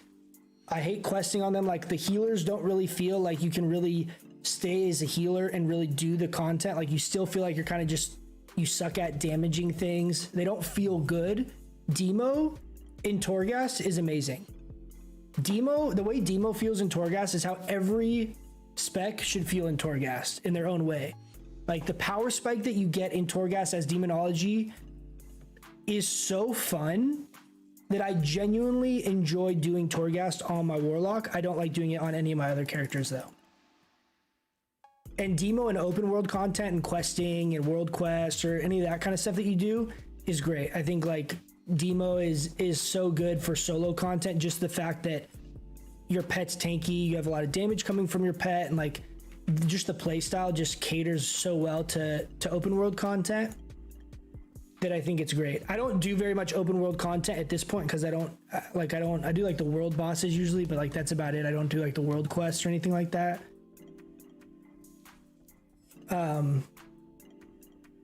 But yeah, I think Demo is very, very good when it comes to that content where, I mean, people talk about it all the time, right? People come in the Discord or comment on videos and they're like, dude, I did Torghast on my Demo. It was so cool. Like my pet got to 2 million health and you know, all this stuff. And I don't think there's very many other specs that people get genuinely excited about, like how cool their Torghast just felt, right? Most people I think kind of see it as like a chore now.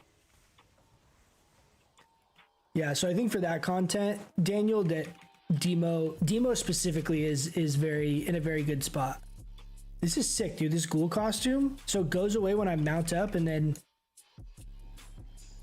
when I unmount, it turns back into my fleshcraft. Dude, let's go, dude. Necro Lord right there. But it's like literal Necro Lord. This should be a thing. You should run one of the soul binds, and you should get this ghoul form all the time. Oh, I accidentally turned on my watch here. We'll go. No, don't go out of my range. Oh my gosh, dude.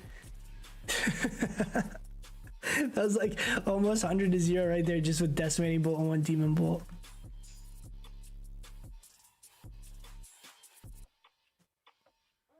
I see a lot of locks coiling at full HP when they don't need to. Yeah, losing the healing value from coil is definitely a thing. I don't know how often I do it. I usually am trying to save it for the heal, but I also, if I think I can get a kill and like stun lock someone, I'll do that a lot too. Like pet stun into coil and keeping them CC'd while just full DPSing them during that whole 7 seconds is pretty satisfying.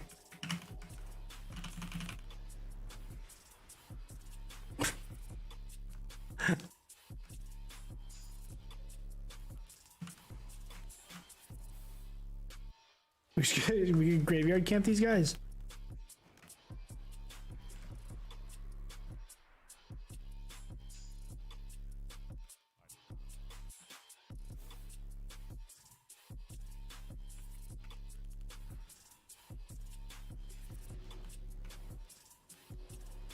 Why didn't my pet stun go off? Oh, he's running our flag. All right, we gotta go. Book it, guys. Up the tunnel. Up the tunnel. Go. Use your Night Fae thing. Night Fae. That is one thing that I wish I had. I wish I had the little charge.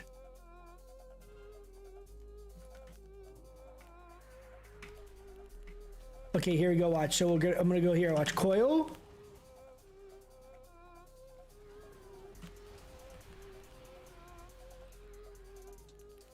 Oh.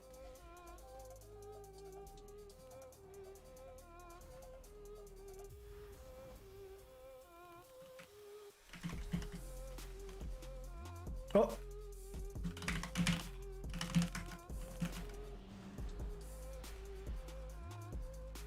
Where's my pet? Oh, he's way over there. No!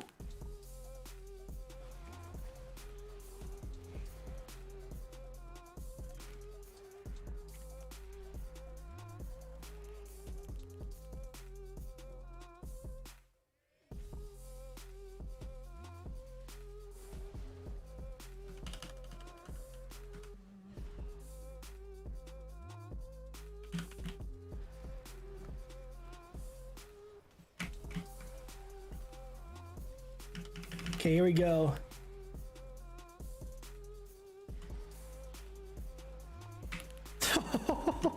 Dude, holy shit.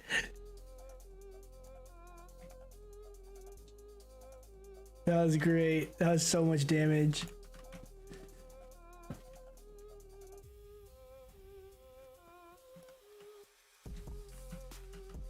We gotta cap that. We gotta get that.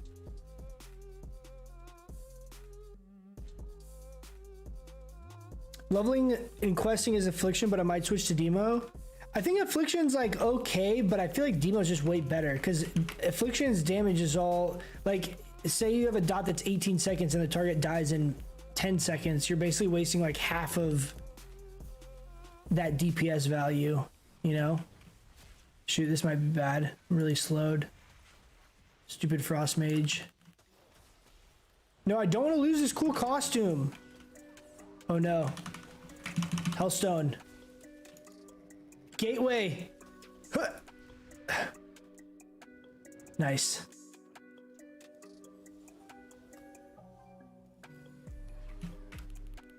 Okay, let's I'm gonna go ahead and I'm gonna cast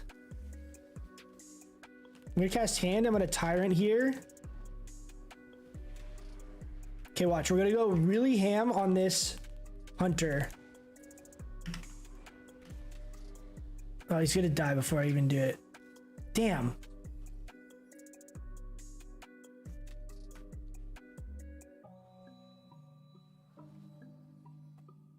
Shoot. I really wanted to go big demon bolts right there.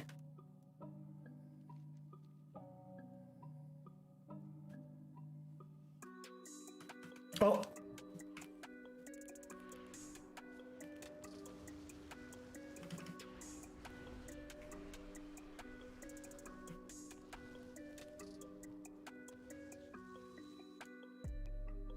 Isaac just wrecked him, dude.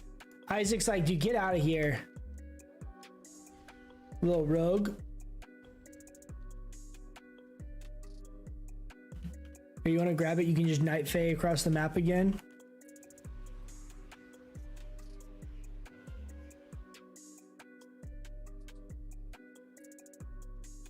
The little backpedal on the ghoul is pretty funny. It's like a little like dead monkey ghoul.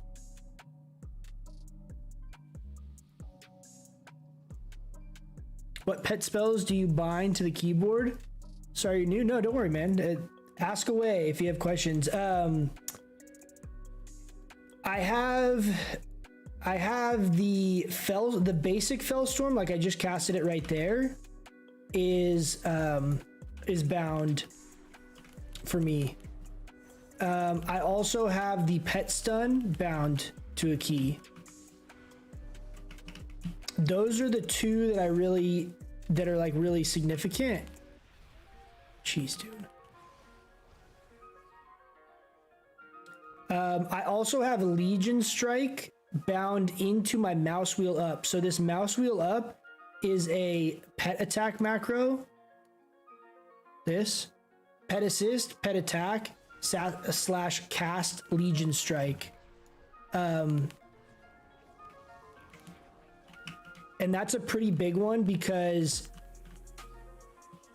in situations where like I can't get to the target or whatever, I can basically spam my mouse wheel up and he'll just keep casting Legion Strike over and over again until he runs out of energy.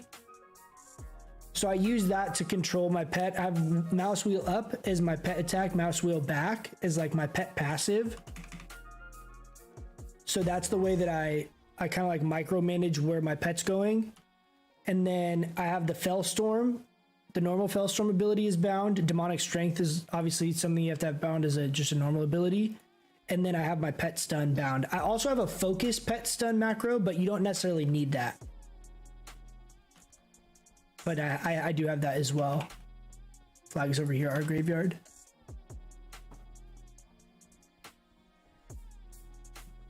But the main reason you want to bind the Fellstorm one is because it's not a DPS gain like single target. So you don't want to, if it's on just auto cast, it'll just like cast it randomly whenever it's like a single mob or a single person that you're fighting.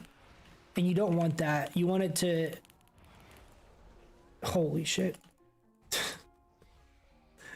It's Chaos Bolt's coming in hot, man. That Demo Destro combination just so good. I really like it a lot. Demo Destro is a pretty brutal combo to deal with. Like a lot of damage, a lot of crowd control between those two. But yeah, you want to make sure this is not on auto cast because it'll just always like activate at the beginning of basically like every pull. And you don't want it to happen in single targets. I usually like wait for like 3 or 4 targets and that's when I'll prioritize it. The other thing that's important to know is Legion Strike does like a cone in front of your should we grab this? Does like a cone in front of your Felguard. So if your Felguard's positioned kind of like facing multiple targets and they're stacked pretty tight, you can cleave with that. You don't necessarily need to Fellstorm. I'm gonna drop it.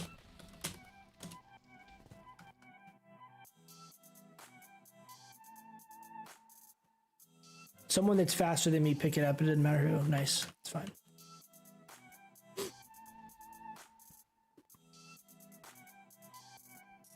Oh.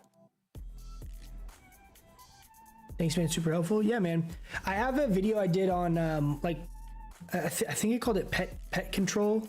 Pet, like Demo Warlock pet control or something like that, where I kind of went through like the different macros and things that I had. Okay, watch here. We're gonna coil. I'm gonna pet stun. Oh, I think we'll be able to let's slow him. So right here, I need to try and dump my Antigold Dan charges. How's he so fast? Oh, he can just keep shifting out of, with Stampeding Roar up? That's kind of stupid.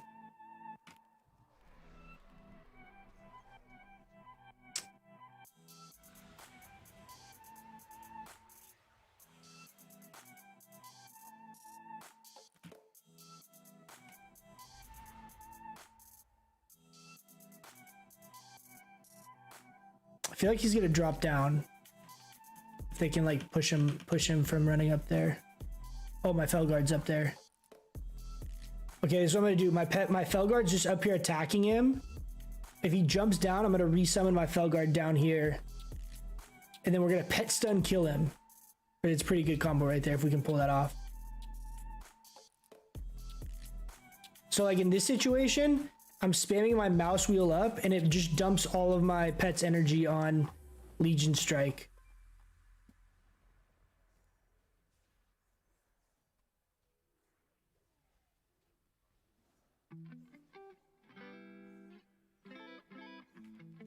I'm gonna pet stun him up there. See, so like I'm standing down here, it's still pet stunning him. I don't have anything else.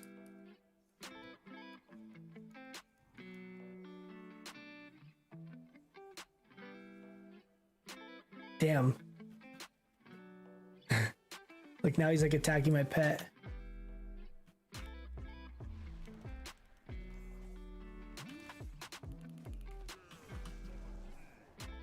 Dude.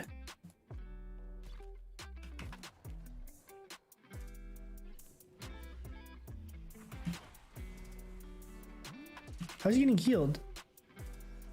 The druid healing him from up top. So here I'm gonna try and bait the kick.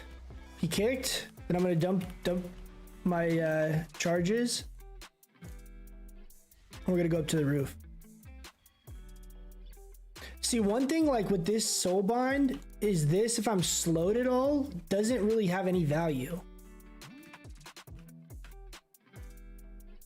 Which is kind of like my only like, not really hesitation, but like my only kind of reason why I don't think it's like super valuable, because it's pretty common to have it and he kind of like random slows up on you at a given time. Dude. This druid's real obnoxious. Oh, my pet is just training him. Oh, hell yeah.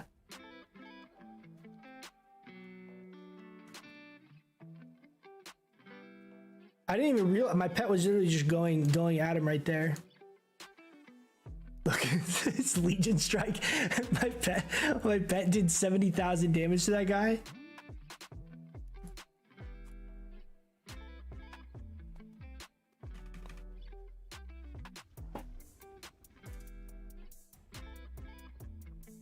Every time I load in and out of instances and BGs, I have to re-summon my demon for command demon to work.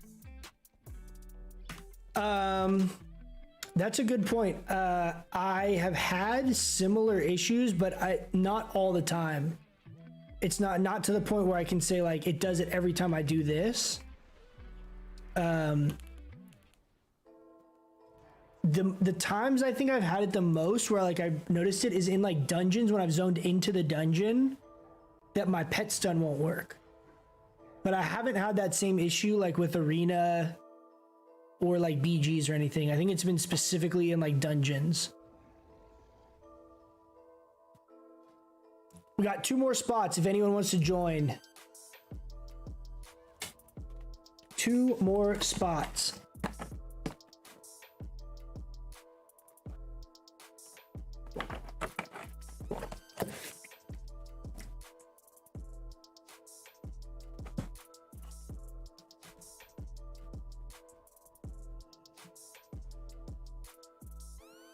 Wait. Oh, I'm on the wrong side. I'm like, this doesn't look right. 22, dude. We're getting this gear upgraded real quick.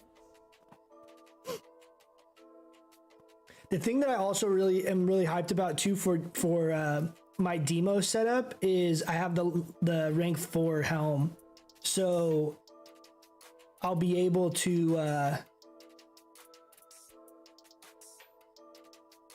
be like full, because I'll be able to get this trinket next week if I don't get one in the vault. And that's my last piece that's not going to be able to be upgraded. So it'll be 226 everything with 235 helm. Then we got to get that 2400 for the weapon. 233 weapon. Oof. Dude, that's going to feel real good. I feel like just getting this gear upgraded, I'm going to feel like very strong from having all this gear upgraded. Just getting like that extra stam, that extra int on everything is going to be huge.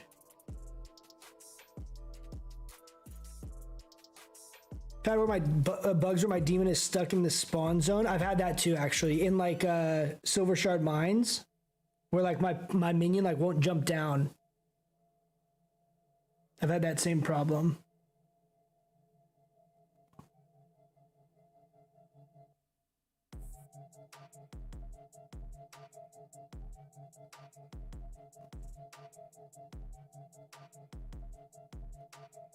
Ender demons can be rough in BGs because you'll be in perma combat. Yeah, I've had that problem too, where you stay in combat for a real long time. Yeah, I think to me, like the big value that I have running Inner Demons and Power Siphon is because of Necrolord. Like, I think if I was Night Fae, I probably would. I don't know that I wouldn't run Power Siphon. I like Power Siphon in general, whether like regardless of your covenant. But I could see maybe running like Grimoire Felguard if I wasn't able to stack so many things on top of my demon bolts, I would put like less value on the power siphon setups, I think. Or at least like you can. It's like it's not as integral to your burst.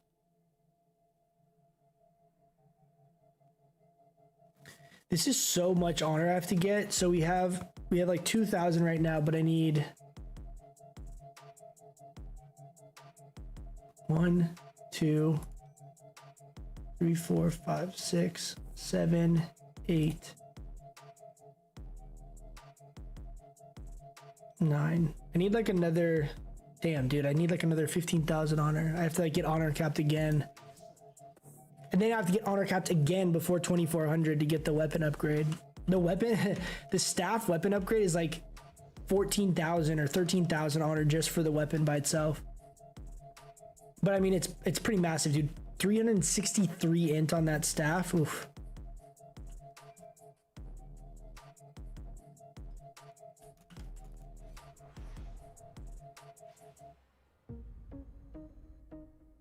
$31 verse. I know, man. It's insane. I think too. So what I think I'm gonna do. I mean, you get a little bit of diminished value from once you get to a certain point with verse, but I think because of the PvP trinkets, I still think it's worth stacking if like PvP is your focus from like the content you're doing.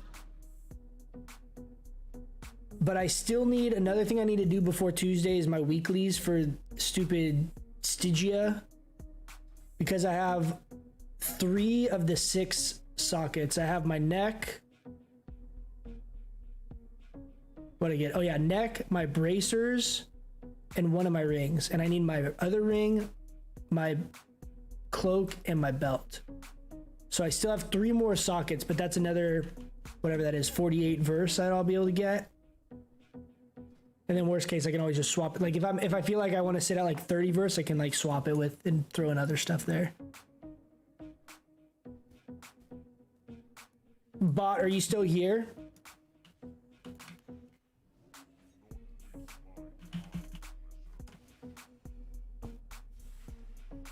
I'm trying to get the Vile Fiend mount. Oh, yeah, I actually like that mount a lot. I don't have it either. Matches a demo. Yeah, it'd be pretty good to have it with if you're running Vile Fiend, run the Vile Fiend mount. I should look up how to get that. It's just from a quest, so it's like guaranteed if you just do the quest. Q should pop here any second.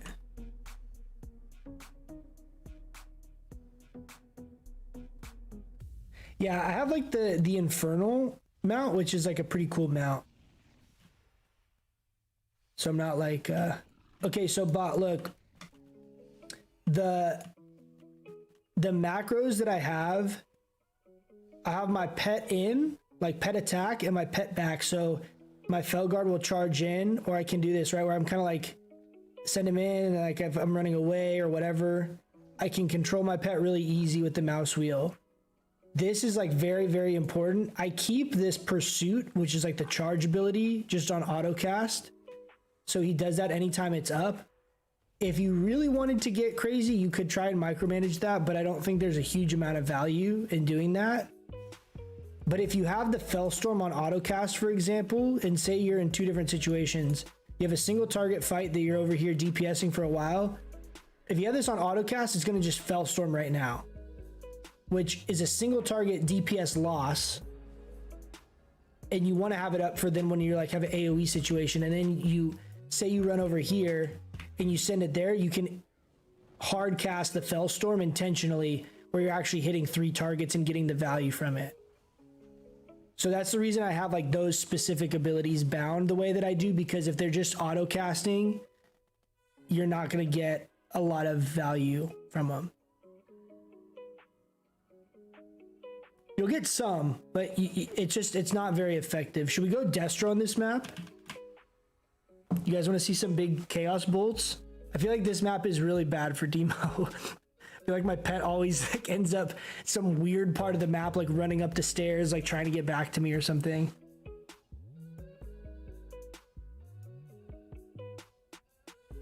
I think once I get 30% verse, it'd be ideal to start stacking other stats. Yeah, that's probably what I'll do. Like, I mean, Either way, my gear is going to be the same, and basically what I'm going to end up doing is swapping out my gems and enchants. I mean, realistically, that's until I can get the other offset pieces to try and stack various secondary stats. Oh, it drops from it's a mob drop.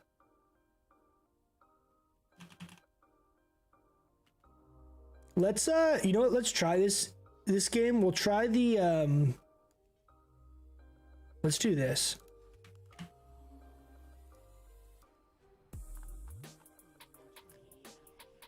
So this is like another setup that I do. Oh, I was like, is that my succubus? I didn't think my succubus looked like that. I need to get that skin thing, whatever that's called, the glyph. So we're gonna run pleasure through pain.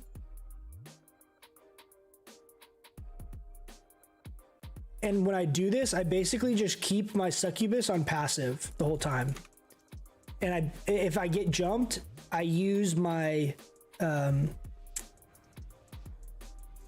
succubus seduce kind of like as a pseudo Felguard stun to like peel. But basically I still rely on like my own damage, and I just have the seduce or like the succubus damage as like a slow kind of utility kind of thing. I think this might be a little bit more viable since they made those changes where pets take 20% less damage now. Oh, I should have changed. I'm running Soul Strike and Demonic Strength. It's kind of dumb of me. It's okay. This is a bad spot I'm in.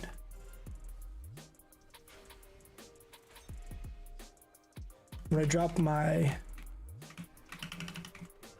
Okay, ready? Oh, can't even get it off.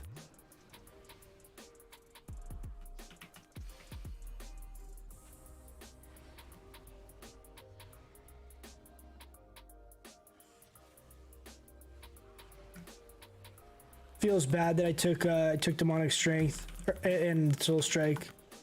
It's okay. Jesus, dude, Ethan's just wrecking.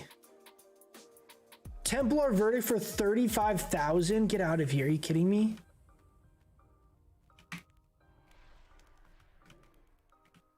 I keep hitting Soul Strike.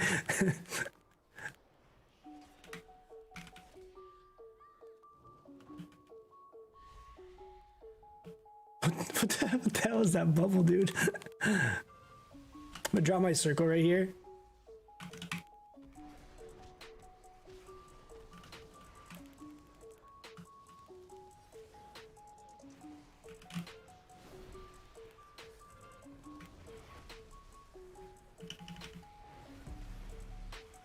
Dude, that decimating bolt hits so hard. 10,000 damage from decimating bolt right there. None of them even crit. That's so crazy, dude. That wasn't like, I didn't even have like on use trinkets. I didn't have anything.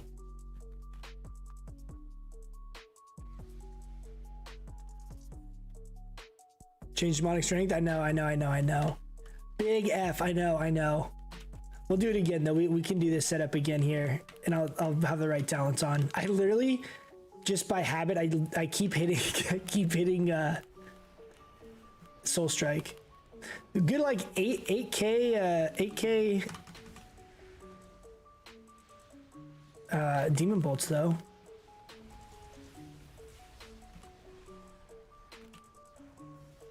Decimating bolts.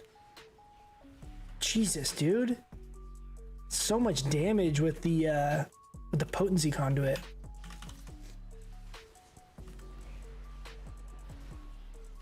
$12k demon bolt.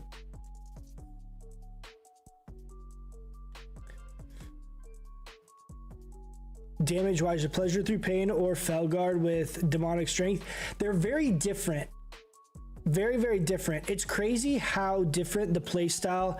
I mean, at least for me, just speaking off personal experience, like how different Felguard with demonic strength feels versus running like the succubus setup. I don't really feel like one is significantly better all the time than the other. They're just very different. They have very different strengths. I think the Felguard is better if you're having to deal with like melee people on you or if they're really stacked up, right? Because Fellstorm just does so much damage. So we got a little boot speed proc right there. Okay. Like being able just to demonic strength, like a melee cleave or, you know, like a big kind of clumped up group is really good. But the single target burst from Pleasure Through Pain is I think the strongest burst that you can get as Demo. You could argue that like your Tyrant can get really good damage and be really good single target, but that just requires a lot of setup and can get messed up. This is like all based on your Demon Bolts basically, which are pretty reliable, a pretty reliable source of damage, right? It's pretty easy to get those casts off, but they're two very different play styles. Okay, this Demon Hunter just jumped in for some stupid reason. I'm gonna go ahead and Shadow Fury up there on the top. I don't think I hit anyone, but go ahead and send my Succubus up.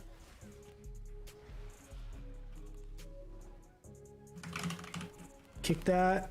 I'm gonna go ahead and Power Siphon. I'm gonna quote watch. We'll 100 to 0 this guy right here. Watch.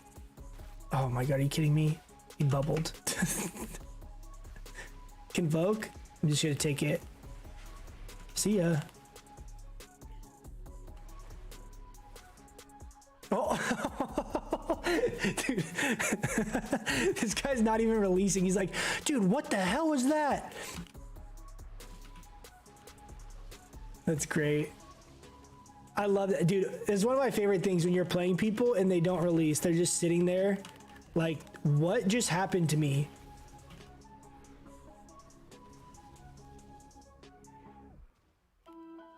One thing that I do really like about Pleasure Through Pain, not even from a DPS like difference between the other playstyles, is the reduced cast speed on Shadow Bolt feels very good. I feel like if they made that a change 100% of the time, I don't feel like it would be too strong. But I mean, the only thing I could think is maybe you would get your shard generation up so high that it would be like too powerful, but I feel like it's such a long cast for being your main kind of default shard generating ability in PvP. Okay, we're gonna go Power Siphon here. Watch, I'm gonna quote. Oh, Jesus, what the hell was that? Oh, look how big he is. Just insta-killed him with like a Starfire or something. The best logo I found for me for the Demon Bolt build is the Hand of Gul'dan legendary for the imps.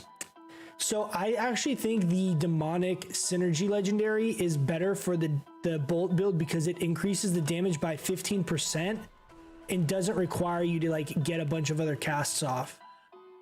The only downside with the Hand of Gul'dan legendary is that it requires you to cast Hand of Gul'dan. Who would have thought, right? But it just the downside, damn dude, we just wrecked him right there. The downside to it is like you're not casting Hand of Gul'dan a lot in like the opener, and ideally you're casting it because like you're getting to free cast a lot of abilities. If any of you guys want to join these games, just message me. We have 2 spots left. But like, okay, let's try that. We'll try that one more time with this setup. So we'll have From the Shadows too for the burst. So with this setup, I did this a while back in a video and it's actually really fun. This is a build that I haven't played in any kind of like ranked setting, but it would be, I like am inclined to want to try to like to play this build enough to practice it where I can make this work in like RBGs or something, because it's really fun to play and feels completely different from like the normal like demonic consumption setup. So just to recap what we're going to be trying to do, we have the Succubus out. We basically want to go into, we want to dogs. Wait, this isn't reloading for me. Let me reload UI real quick.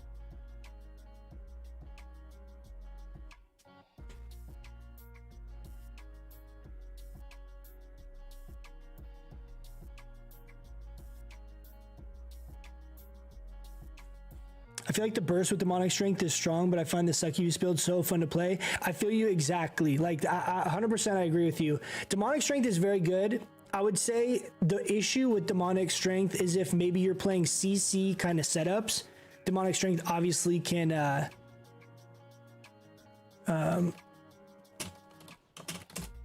demonic strength can obviously like break CCs and be problematic.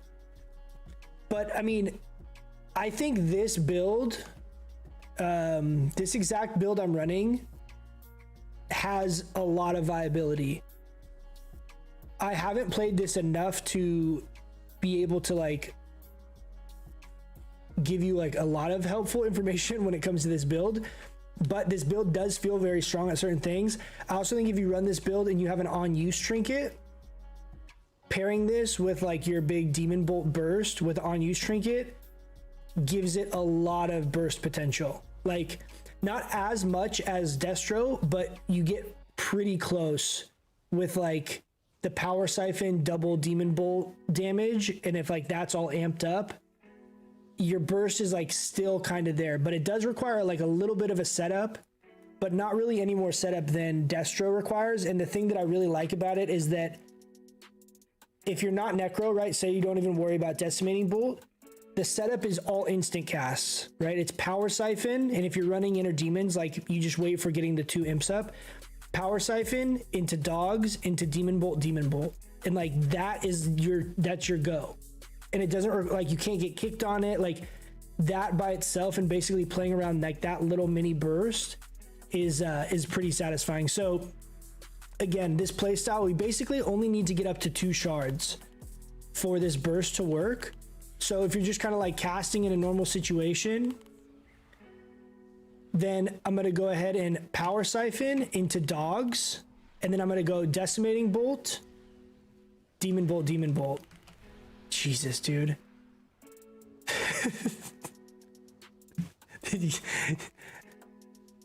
That was a 24k crit on the Demon Bolt right there. That's without an on-use trinket. That's no on-use trinket right there. I did have Blood Fury procced, but that is like the prime example of why I think this build actually does have some viability. If you really get to getting good with this build and you run Demonic Synergy, like I have this little weak aura down here showing the proc. If you time it around that proc, because your setup is so quick, it's only a few globals, right? If you wait for that Demonic Synergy proc and you have everything up, and you basically during that time until you get the proc, you're just basically casting Hand of Gul'dan's. Like you get 5 shards, Hand of Gul'dan, 5 shards, Hand of Gul'dan. That way you always have 2 shards available for Dogs. Then you can set up your burst that way. The one thing that you have to be careful with this build that can kind of feel bad is that you really want your Dogs for your burst, but you also want to cast them almost on cooldown so that you get the Demonic Core procs. Because if you hold them, if you just hold Dogs for the whole time, you're not going to be getting the 2 procs every time they die. They're two Demonic Core procs. So that's kind of like the only part that is like feels a little bit weird with this build is you kind of want to hold your Dogs, but you also want to use them on cooldown. That's the only part that kind of feels a little bit weird.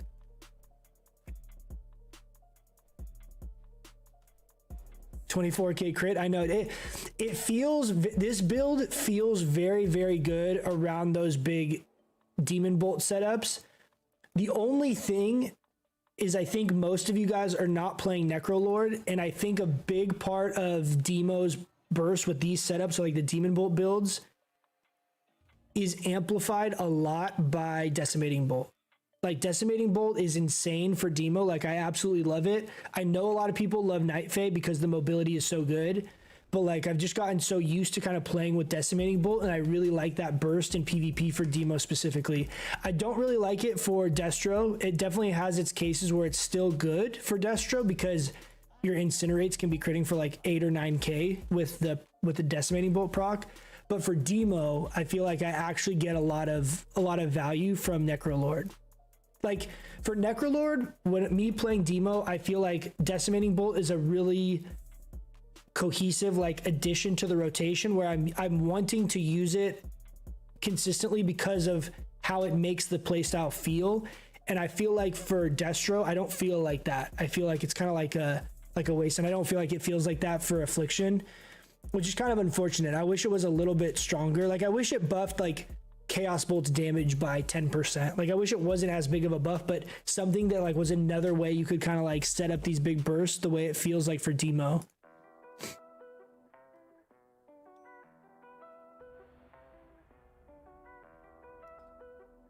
Should I wait? I feel like I should wait and upgrade a whatever. It doesn't matter. We're gonna have to upgrade everything anyway.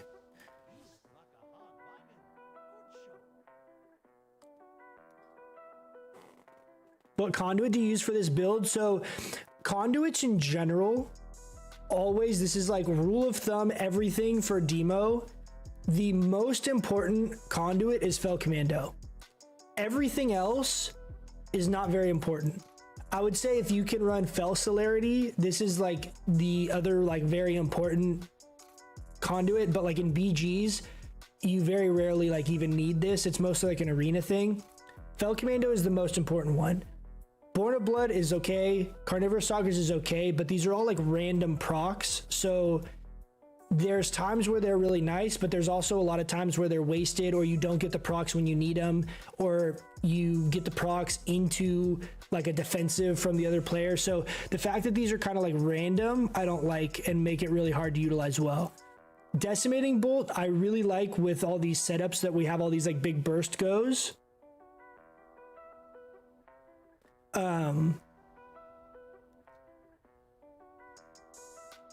I'm just thinking, I'm thinking.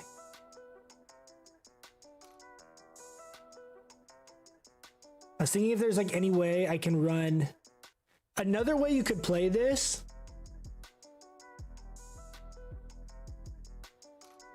I don't know if it'd be worth it, man. I'm thinking, so just to think out loud, what's going through my head is I'm thinking, what if I ran the Decimating Bolt conduit up here, and then I went down into the crit proc, and we basically were like a caster demo setup. So basically then I wait for this to go. When I get this proc, then I pop dogs, power siphon, and I have like my big burst with 18% bonus crit. Should we try it? I'm gonna like run out of conduit uses. Yeah, we only have 4 left.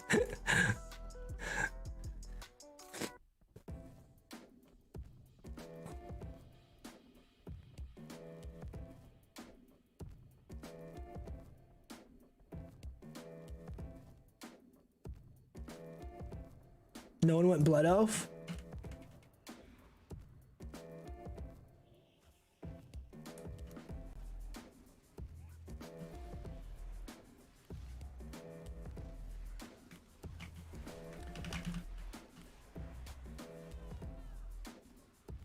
Guy's dead. Guy's dead. I think that was a 12k crit on the Demon Bolt right there.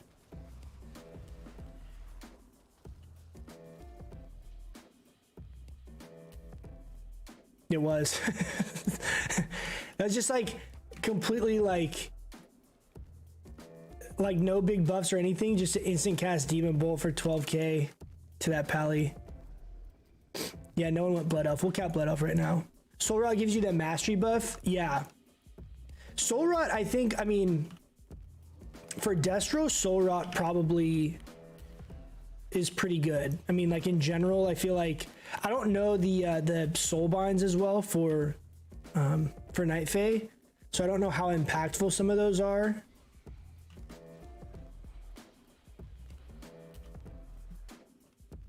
For Destro, I mean, just for Demo, I really like the way Demo feels with Necrolord, but I can't say that I feel that same way for like when I'm playing Destro. Destro, I feel like Fleshcraft is a great defensive. I really like being able to have the shield on top of all the, like, because Destro you get demon armor, right? You have like the sacrifice from the Voidwalker if you're playing that setup.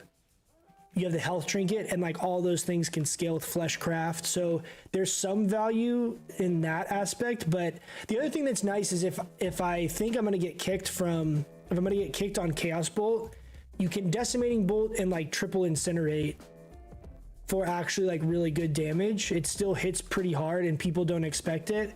but it's not like amazing. Okay, here we go. Big damage here. Power Siphon. Holy shit. Holy shit.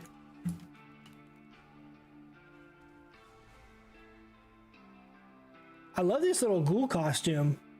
I'm assuming someone used like a wand on me or something in one of the other games. We haven't died for like 4 games as I still have this buff. It's been like an hour, we haven't died. Oh, here, let's make sure we body cap this. I love Necrolord. It's the Covenant I picked. I like Necrolord a lot too. I mean, I am jealous of the Night Fae mobility. What I mean is using Demonic Strength with the Demon Bolt thing. Dog, send Felguard in, spin to win, and stun them to follow up on Demon Bolts. Buffs by Decimating Bolt. Not talking. Yeah. So short answer is like, yeah, that playstyle does work. And that's kind of like a meet in the middle between the normal demonic consumption build and this build that we're playing, right? Where you have like the consistency and the reliability of demonic strength, soul strike, and you're kind of playing around that consistent damage, and then you can get like a big, you know, decimating bolt, power siphon kind of burst where you can be casting it on the move type of a thing.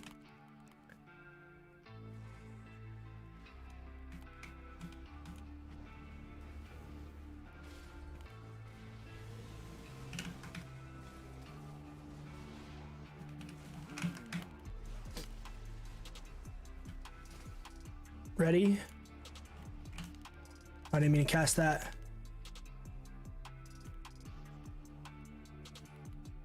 Shoot. I misclicked right there.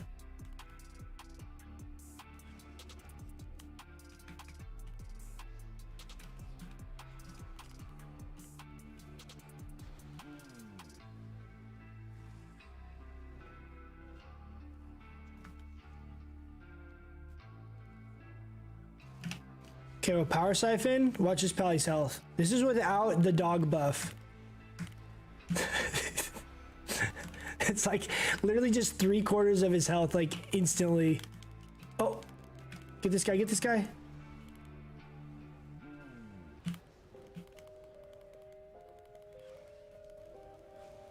Oh,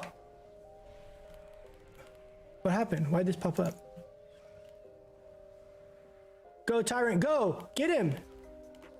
Get him! Nice. Okay, that's dogs. Right there, we're gonna just Power Siphon. See, the thing that's cool about this is even if you don't Decimating Bolt, those are still hitting for 5k, over 5k.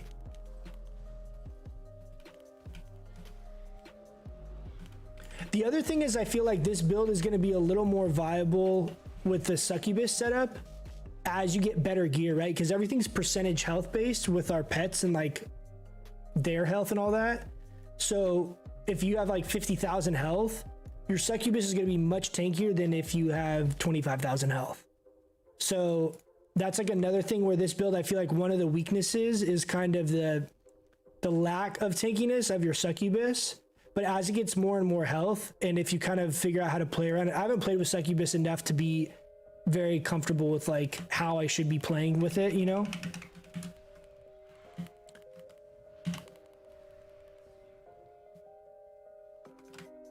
I'm gonna push up to Mage Tower. I made a Warlock as well and originally went to Necrolord because it seems to fit so well being a Warlock, and then I switched to Night Fae. The mobility is great, also extra School of Magic. Yeah, I mean, honestly, all of the Covenants have some pros and cons. You know, they all have their own like cool things. Like some of them, the soul binds are really cool, or specific soul binds are really cool. Some of them, the actual, you know, Covenant abilities are really cool. There's so many layers to the Covenants. It's not one dimensional in the value, you know? So it's like some of them it's like, I might not really like the abilities that much, but I really like the soul binds, or vice versa, right? Oh my gosh. Nope. Nope. See ya. That's 100. Oh, right there. Oh, come on. Diffuse magic. Oh, I put my circle in there. Can I get it there? Yeah, let's go.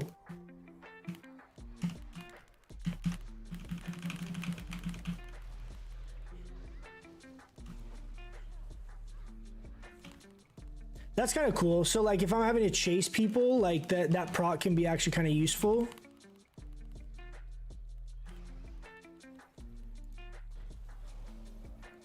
I'm gonna fear this mage. Shadow locked me. It's kind of rude of you. I'm gonna fear him here. I'm just gonna stand in his blizzard because he's got 23,000 health. Ready? 100 to 0 right here. Dude, I literally just deleted him. That was only one demon bolt too. That wasn't even the second demon bolt didn't go. 16k. Get out of here. Holy shit, man. That guy like literally just dropped. I want to cast Tyrant here, but I also feel like it's kind of overkill at this point.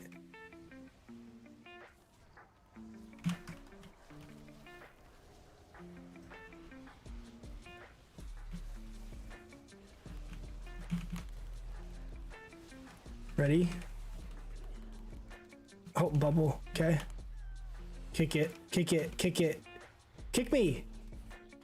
And the stun. Okay, I didn't shield wall yet. I'm gonna shield wall now. Health stone. I'm gonna coil this lock. I mean the body coil not work. I might be dead right here. I am. They also killed my succubus. Keep demon bolting. My demon bolts are still hitting pretty hard there. Those are 2k demon bolts while I was dead. I think the way it looked like it was working there is I was still getting sacrifice souls buff. Look at this damage spread. 40% of our damage done from demon bolts.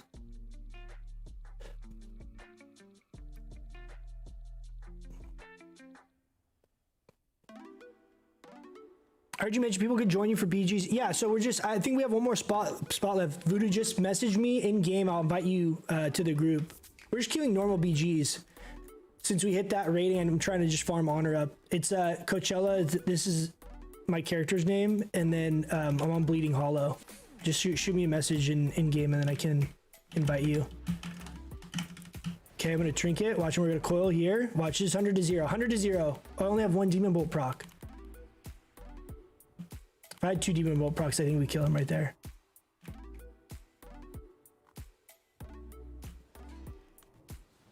Oh, I do have 2. Look, watch. Here, I have 2. I have 2.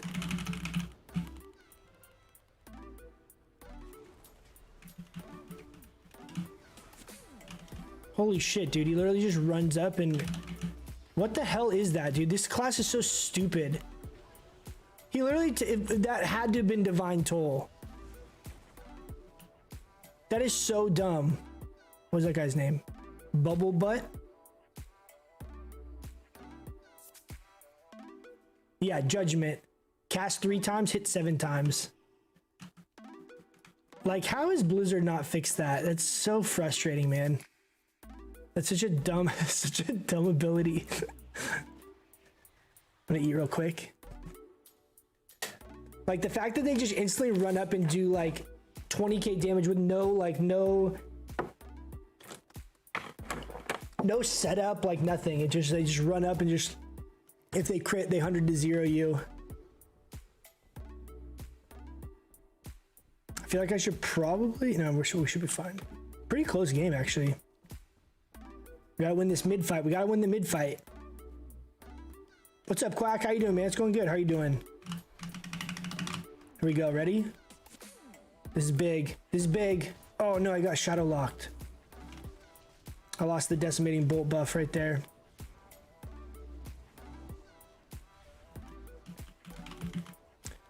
I'm gonna go ahead and tyrant this.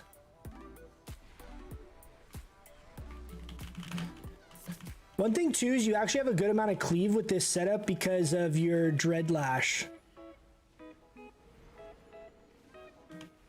I'm gonna go on this rogue. Coil him. Okay, I'm gonna do oh shit, what the hell was that? Okay. Kill my pet right there. How am I able to walk through that? Oh, come on, guys. Come on, guys. I need to change my macro. I don't have this bound. It's like default summons my Felguard. Not gonna trinket that. Dude, that frost DK crap is so insane, man. Big damage here on the rogue. Decimating bolts back up in 5 seconds.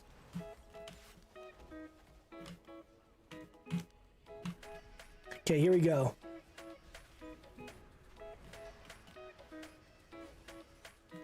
Okay, I'm gonna wait for dogs. Okay, let's go on this DK right here. Oh no. Get me out of this route. This is scary. This is a lot of melee. Oh, is there really another way? Oh no, dude. I thought it was going out. Oh man. I need to set up a cancel aura for that. Yeah, just throw the succubus on passive. Yeah, I should. Yeah, look at the damage, 4,000. I mean, I guess I had it on passive a lot, but yeah, that's the one like kind of downside, I guess, with this build is like your succubus isn't doing that much damage, which is fine. You know, and it might even be like, for example, if you're playing with like a Ellie Shaman or something where you have kind of like mobile burst.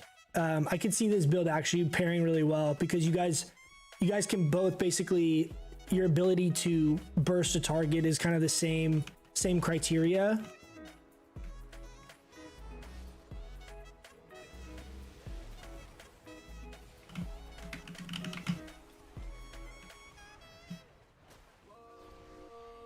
I was gonna decimating bolt, but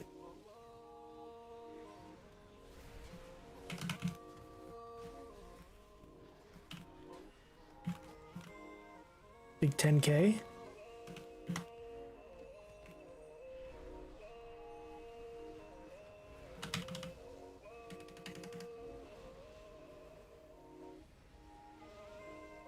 Oh.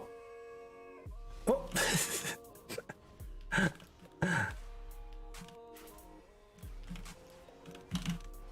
Oh. Ready? Big oh, I need to trinket that. Bro, why is this guy chasing? Get out of here. Go chase someone else. Okay, I'm gonna wall this. Then I'm gonna double hand into Tyrant.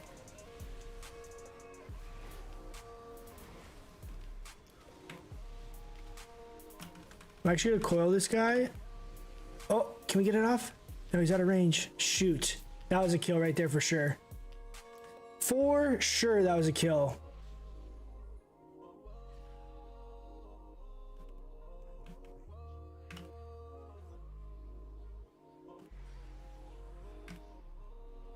Oh, he's dead. This guy's dead. Dogs. Bolt. Power siphon. See ya. Is this little frost mage boy? See ya.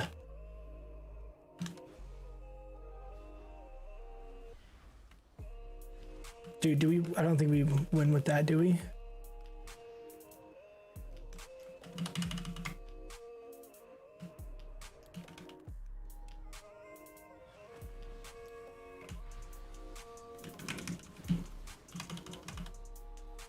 Oh, got me. Damn, dude.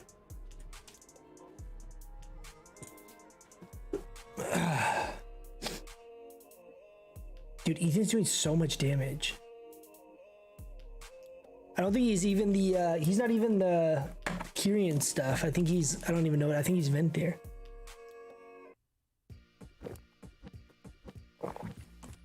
He's doing randoms? Yeah, he's doing random BGs. If any of you guys want to get in,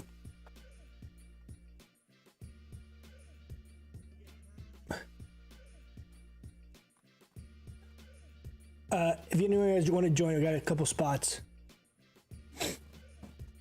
Couple spots.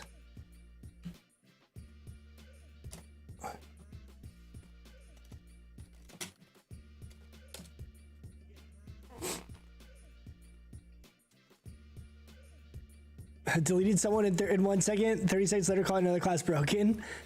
Dude, I mean, killing a mage just got 23,000 health in 1 second when I'm at 221 item level is how the game should work. But a pally being able to almost instant kill me when I'm at 221 item level is not how it should work. Oh, we didn't get the Q.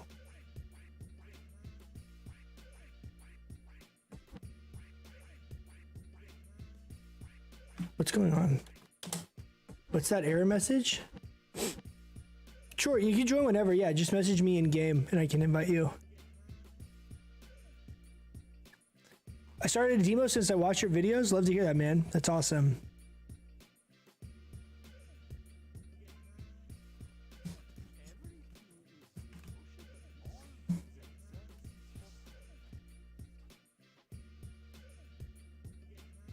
Oh, it's because I invited him and he hasn't accepted it yet.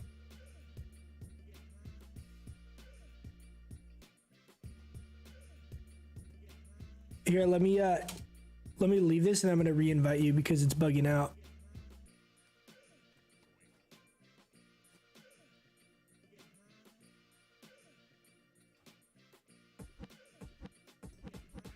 Oh, it says you're in a group too? Are you able to get that invite?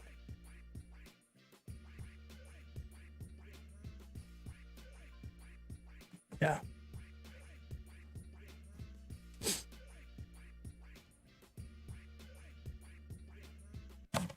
There we go, there we go.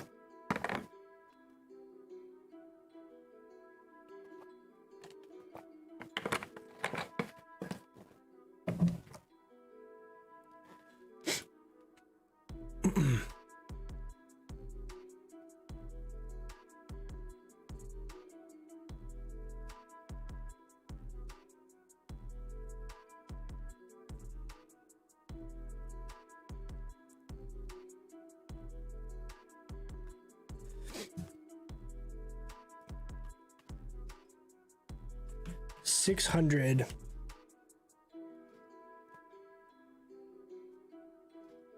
I mean, what's the fastest way just to get straight up honor?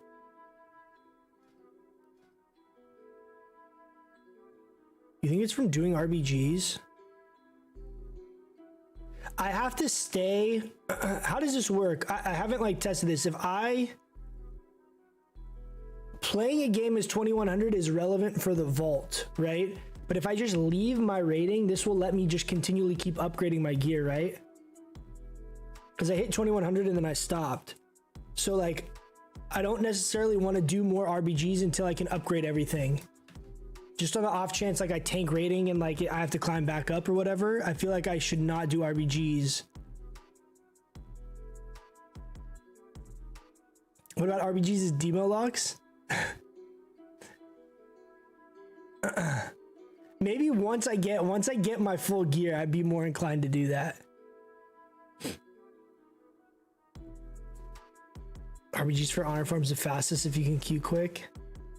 Yeah, because you get 500 bonus on it, right? So it's like probably get like 1,000-ish a win or pretty close to it. I don't know, man. I don't, unless I'm playing with like a group of people I know, I don't know that I want to do that until I get full gear. Just on the off chance, like I'm gonna get 2,400 for sure. To like, that's like my goal. I think the hero of the horde or whatever it's called is only, someone was telling me earlier today, it's like 2,450 for horde side. So if that's the case, that's gonna be like my goal for the end of the season. So like I'm confident I'll be able to get up there, but in the meantime, I want to make sure I get like all my gear leveled up before I try and do that, on the off chance that I like lose 100 rating for some stupid reason. I would also really like to be able to push that rating as demo, but I don't know if I'd be able to find a group that will let me do that. I feel like once you start getting up above 2K, people are like a little particular.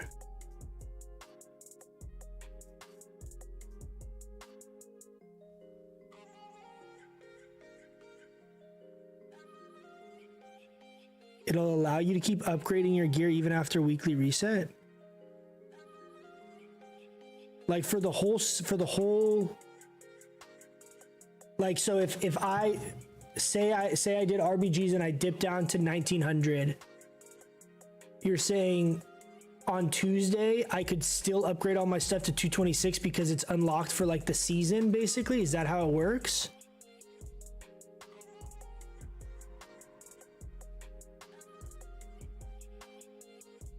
I thought this was like a weekly thing. Or is the weekly thing I'm thinking of the vault?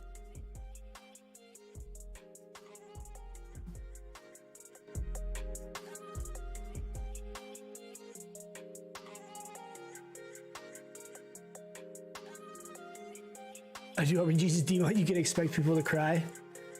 I mean, the way I would, preferably the way I would like to do RBGs, like pushing to 2400, is having like an actual group that I play with. Like I'm not super inclined to want to try and like pug with a bunch of random people all the time. I'd like to find a group and like, okay, 2 nights a week, we're going to do games for a few hours or something like that. And have that group be okay with me playing demo, or at least playing demo on like certain base sitting maps and things like that. That would be like my ideal situation.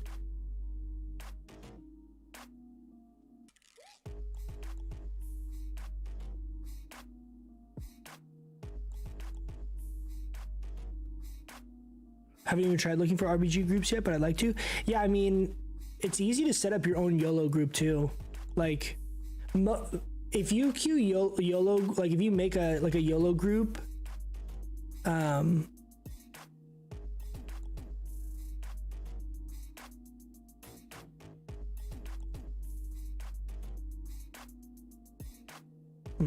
if you make a YOLO group, a lot of times people will like know what to do. Like a good chunk of the players in the group will like have an idea how to play the game. So like you don't have to really say very much. Like you like type out like a sentence at the beginning for like your opening strat, and you just kind of play and like still can do like getting 1400, 1600 rating that way is pretty easy, because it's pretty easy to get to 1400 rating just like default in RBGs because of the way that the brackets work, like what it considers like the base, like low level rating and how much rating you get per game.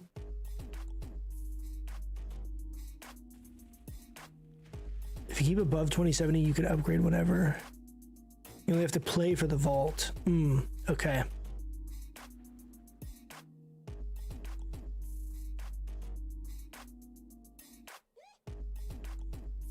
Got to 2100, is dropped down to 1900, and after the weekly reset I was still able to upgrade. I'm just so nervous that it's not going to work like that for me. Like I feel like I'm going to do that and then it's going to be like, oh, you got to get 2100. I'm like, oh god.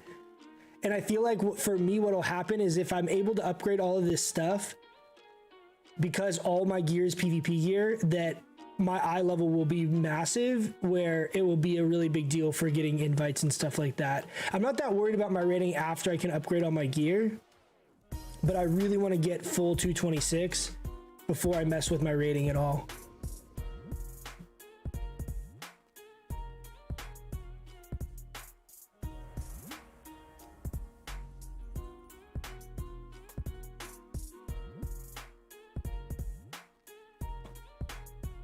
A Wrathy Basin, huh? Need to find a good twos partner. Been queuing with randoms and my rating's trash. Twos is tough, man. Twos is tough, especially because I think most of the time we want to run with a healer, and it's tough finding good healers. It's tough finding good healers that are good at arena, right? Like being a good healer in BGs or Raid or even like Mythic Plus is a very different skill set, I feel like, than arenas. Arenas like a very specific kind of skill set to like get good with. I think we run the same build this game. What do you guys think? Do the same thing? Try and do it one more time. Try and get some big demon bolts.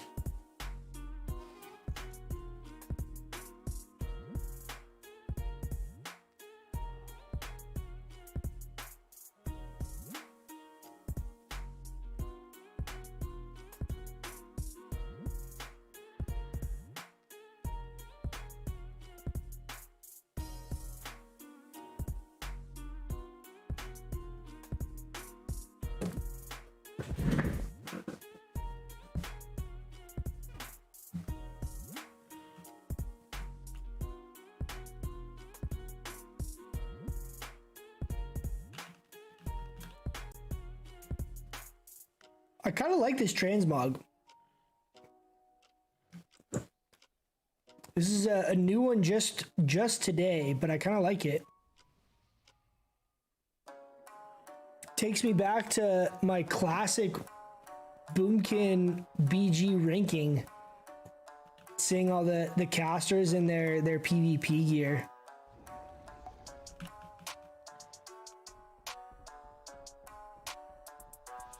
I don't really like Arena, so for me I need to climb in RBGs. Yeah, I mean, I honestly have way more fun doing RBGs than Arena, personally.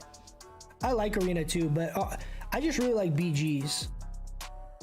Like, even grinding Honor, like, this doesn't feel grindy to me at all. Like, this is just like fun content that is enjoyable.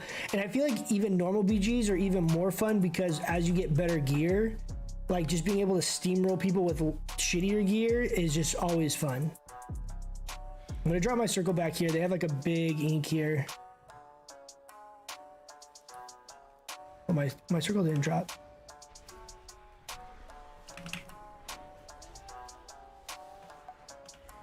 Okay, this Pally, I'm gonna trinket this.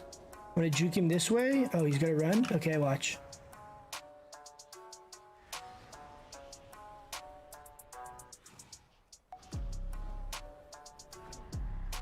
Did we lose this already?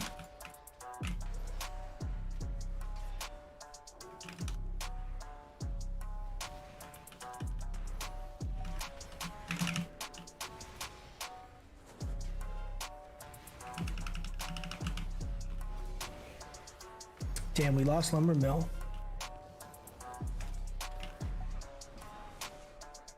I don't have anything. How many Pallies? Holy shit.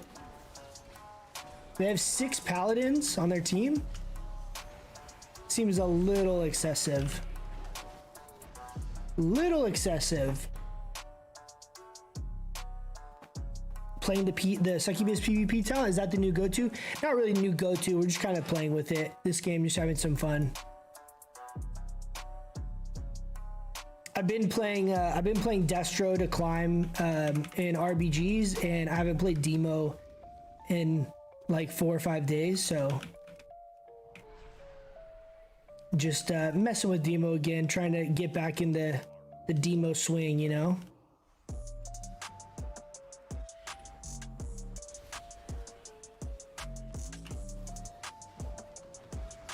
Okay, I'm gonna build back up to 2 shards here.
What's the add-on on the top right showing all your buffs? It's called Elkano's Buff Bar.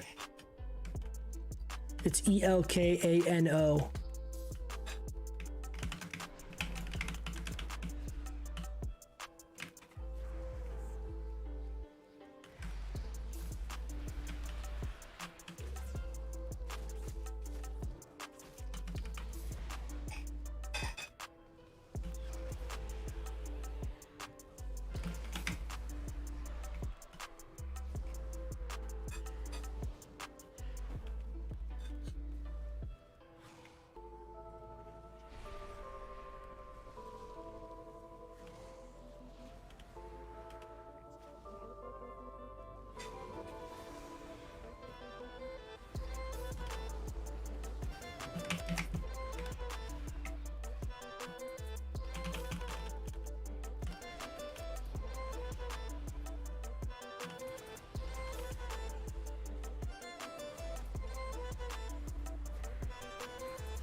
Congrats on 2100. Thanks, dude.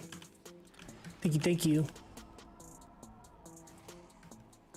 All point blue. I don't know what that means.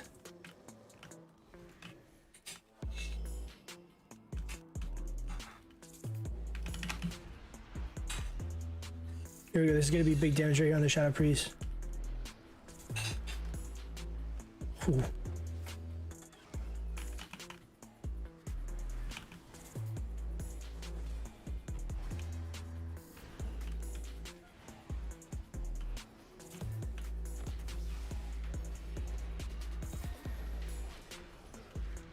I'm dead here, I think. I don't have anything else. Yeah.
All right, sorry guys.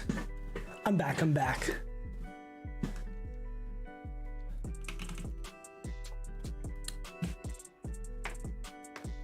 No, I'm not on Silver and I'm on Bleeding Hollow. I don't know if my mic was muted when I responded to you earlier. Bleeding Hollow.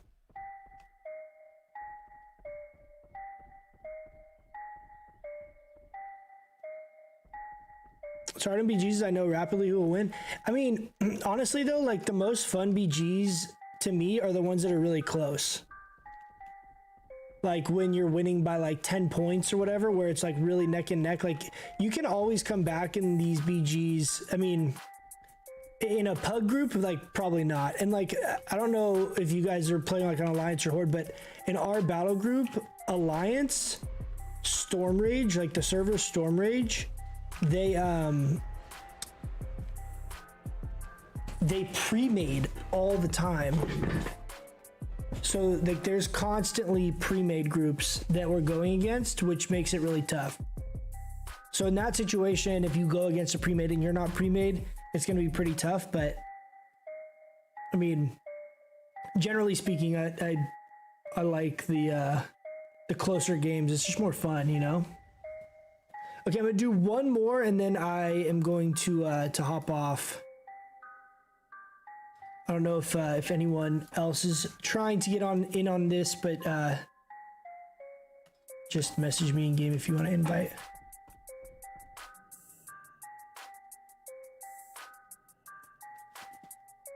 Dude, this is quite the grind we got ahead of us here.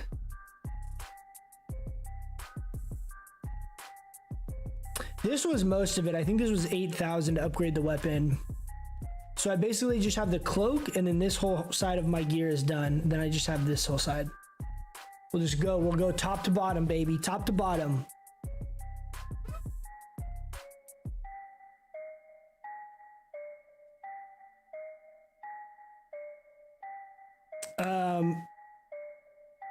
Quack, what's your in-game name?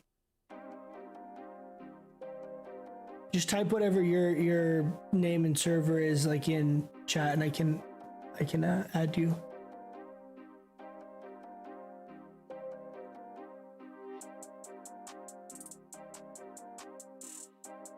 All right, for the last one, we're gonna go back to, should we keep Power Siphon? I do like this burst build though.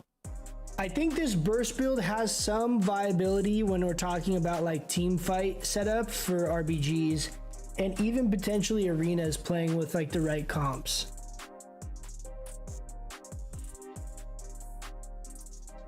I think I'm gonna run Doom here though. It's pretty crazy. Look at this. Doom with Pleasure Through Pain is 4,500 damage with my gear. That's pretty nuts. Get the Fell Boy back out. Come on, Isaac, let's go.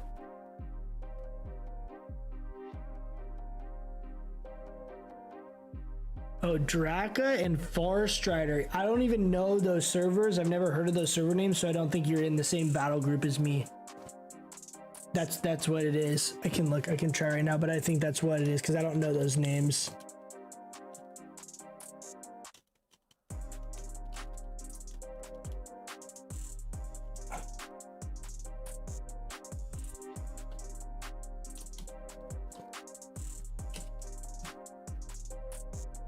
Yeah, you can't invite players from that realm. It's the same thing with Draka, I think. Soy Milk, that's a good name. Oh, did you get that one? Hey, there it is. I've never even seen that server name. That's pretty funny, dude, that Soy Milk wasn't taken.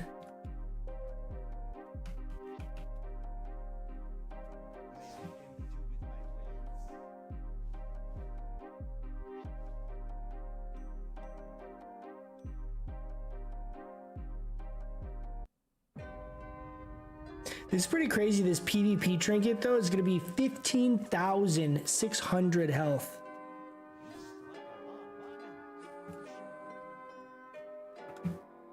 $15,600 health, man. Oof. We're going to be so tanky.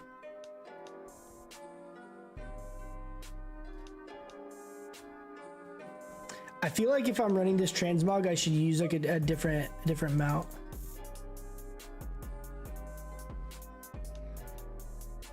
It's pretty good.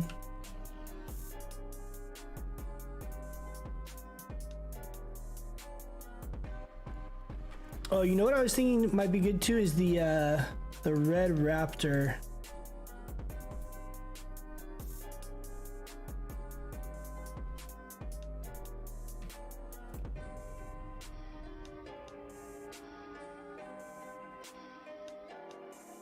Oh, I have a question. I was wondering, is there a website where you can look up how rare certain mounts are? There has to be, right? Like,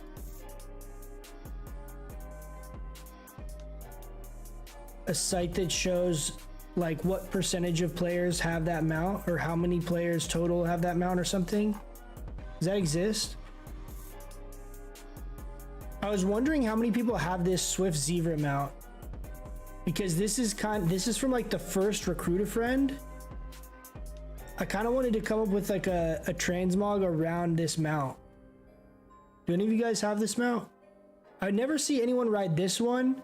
Then the other one I have that I think is pretty rare is the Corrupted Hippogriff, which is from the trading card game. It's like a really old, I think like I looked online and it was like, if you went to go buy it on eBay right now, it's like a $3,000 mount.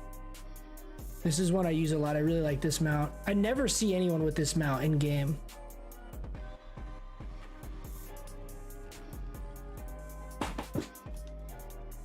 Use Netherlords. Oh, that's a sick mount.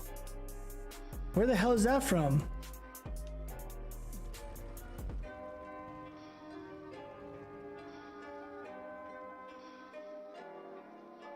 That looks so good with my transmog. Netherlords. Oh, it's from the class. Oh no, it's not.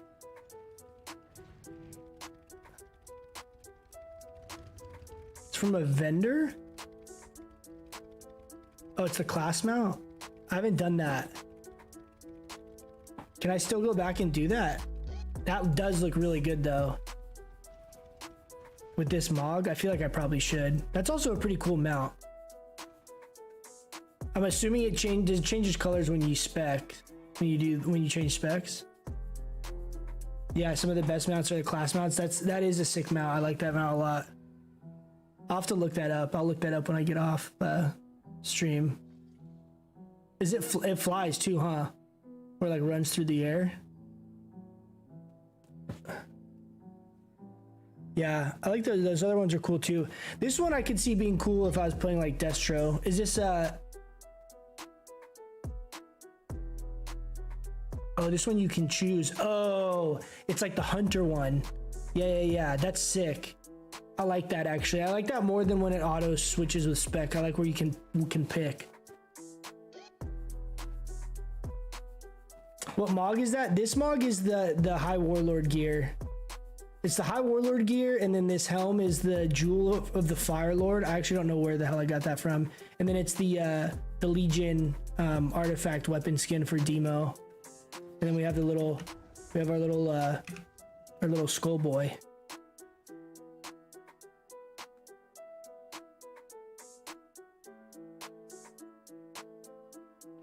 That's sick. Is it hard to get the class mounts right now? I feel like they're kind of a pain in the ass if you didn't do them. Isn't it kind of a long quest chain? I didn't play this character in Legion. I have another Warlock actually too. I have an Alliance Warlock.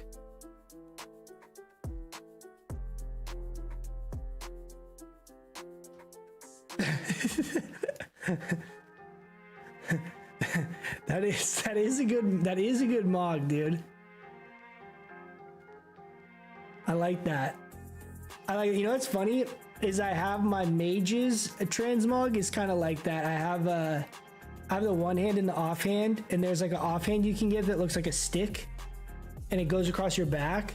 So I have that, and then I have like the lightsaber sword as my weapon on my frost mage. It's actually pretty cool. It's the same thing. I have like nothing mogged except like my pants.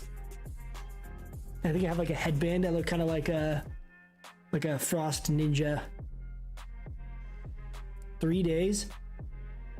Like 3 days played, or you like that's kind of a lot, but I also feel like at this point it'd be kind of cool. Like I could do it in between BGQs and stuff while I'm farming up the honor for the gear. I'll have to look up how to do that because I haven't messed with any of the class hall stuff for Warlock.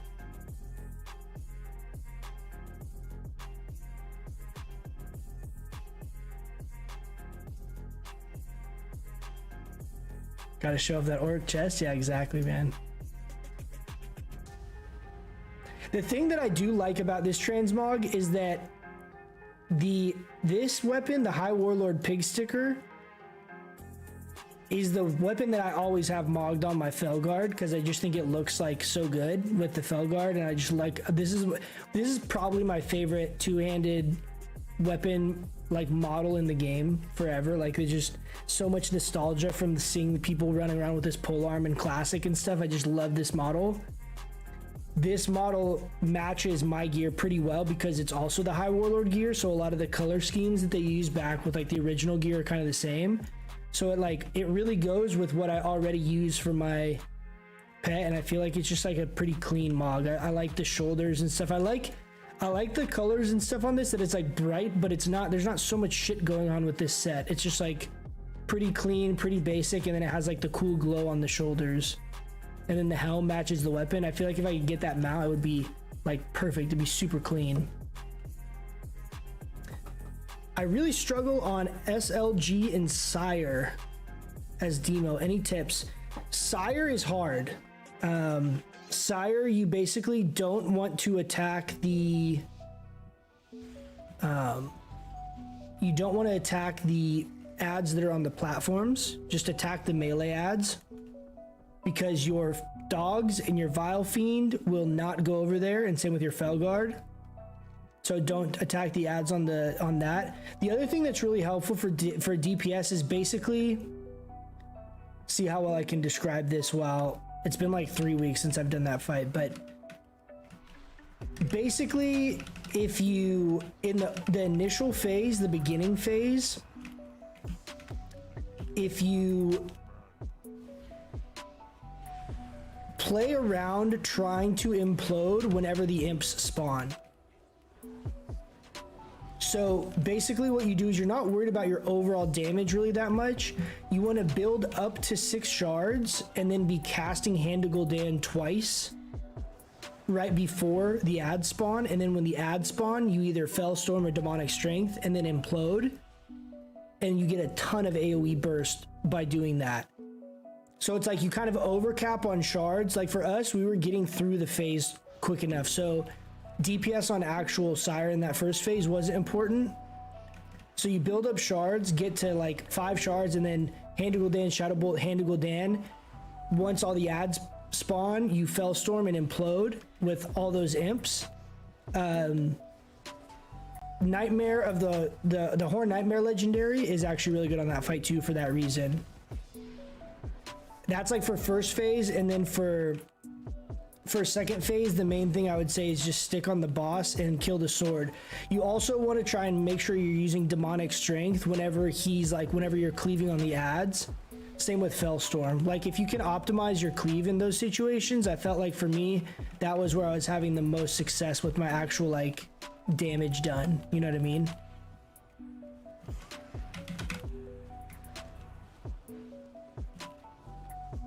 Okay, let's mount up and go kill EFC. Sick mog, really, I love it. Hey, thanks, man. I appreciate that. Yeah, this is a fresh today mog because I've been grinding the RBG, so you can like buy all the old High Warlord gear. I think once you get like 1800 in RBGs and transmog it. So this is a new mog. I like it too. I like it too. I like these colors. 67k HP Pally. Okay, I'm silenced. I'm gonna fear the druid. Okay, watch here. We're gonna go here. Tyrant. I'm gonna pet stun out of this too. Boom. Then we're gonna coil. Boom. Demonic Strength. Get out of here, you prop pally. What's up? Let's go, baby. Boom, that's just called the Demo Stun Lock. He literally couldn't even cast an ability.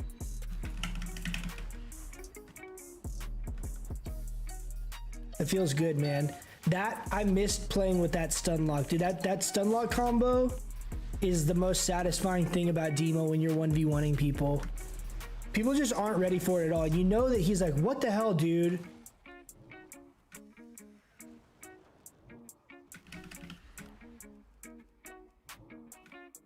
If my stupid pet can get in range of this guy, I can stun him and kill him. Little speed boost actually came in pretty clutch right there. I don't know if you guys were able to kind of see that. When he dipped low, we got that little bit of momentum.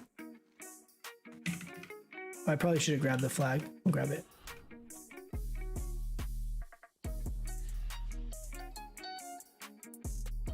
And then Stone Legion Generals is the one you asked. Let me make sure I'm not confusing that with another fight. Stone Legion Generals is hard. The reason Stone Legion Generals is really tough is because that similar like immune mechanic that your pets will keep attacking the boss while they're like immune. And so it wastes your imps and your tyrants and stuff. Oh, fuck.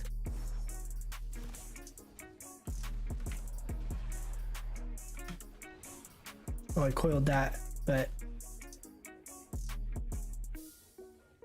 I think I should fleshcraft here. But so what I was doing on Stone Legion Generals is basically using my cooldowns on the ad. So like when the ad spawns in the first phases, right before they're like together, when the ad spawns is when you like can freely make sure you can blow cooldowns on the ad, and the ad's not gonna like go immune, right? If you try and blow a bunch of cooldowns on the boss does go immune.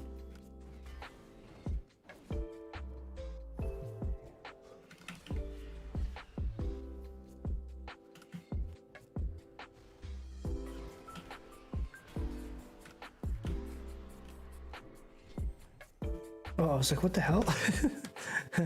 But the boss does go immune. So basically in the first phases, I would pop like my tyrant and all that on the ad when the ad spawned. That way you ensure that 100% of that damage isn't wasted. And then when they're clumped up, then it doesn't matter. But that's the biggest thing, is that it's the same with the, I can't remember the name of the fight, but the one that you dance around. The dancing fight has kind of the same issue where like the bosses will go immune and your imps and stuff will just keep attacking them while they're immune. And that's like a huge DPS loss. And there's not a way for you to really feasibly like micromanage that. Oh shit. Shit. I don't think I can get out of this. I think I'm dead here, guys.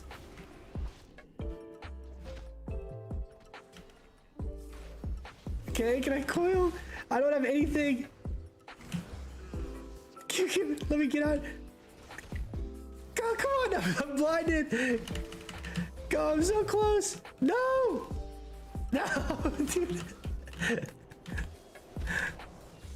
That's so slow, man. Where's my pet? I'm just gonna resummon him.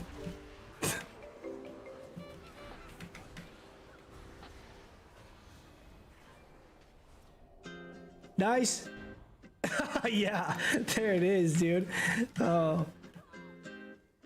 I didn't want to run this way because there was like 3 of them sitting right there. I was just gonna be trying to like slowly waddle through them. I was hoping I could like run around and they wouldn't see me. But yeah, so that's the trick for Stone Legion Generals, I think, is burning your damage on the ad when the gargoyle thing lands, and like use your main burst on that, and then once the actual boss comes down, then it's not that bad. The other thing I do is I drop my circle like to the side where you're gonna go drop, like where you try to run when you get the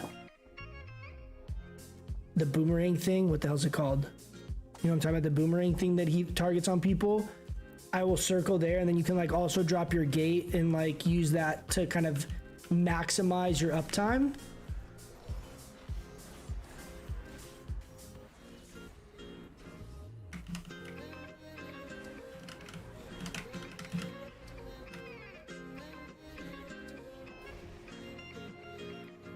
I'm gonna go ahead and coil this guy.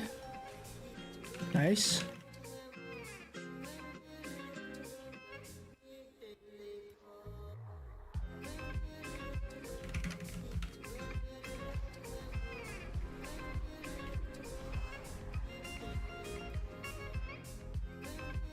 EFC's up here. I'm gonna leave that guy. I have Berserker, so I want to try and like get over to him as quickly as he can. Come on, dude. I can't get out of combat. Stupid little imps. Yeah, he blades. The blade mechanic. If on the blade mechanic you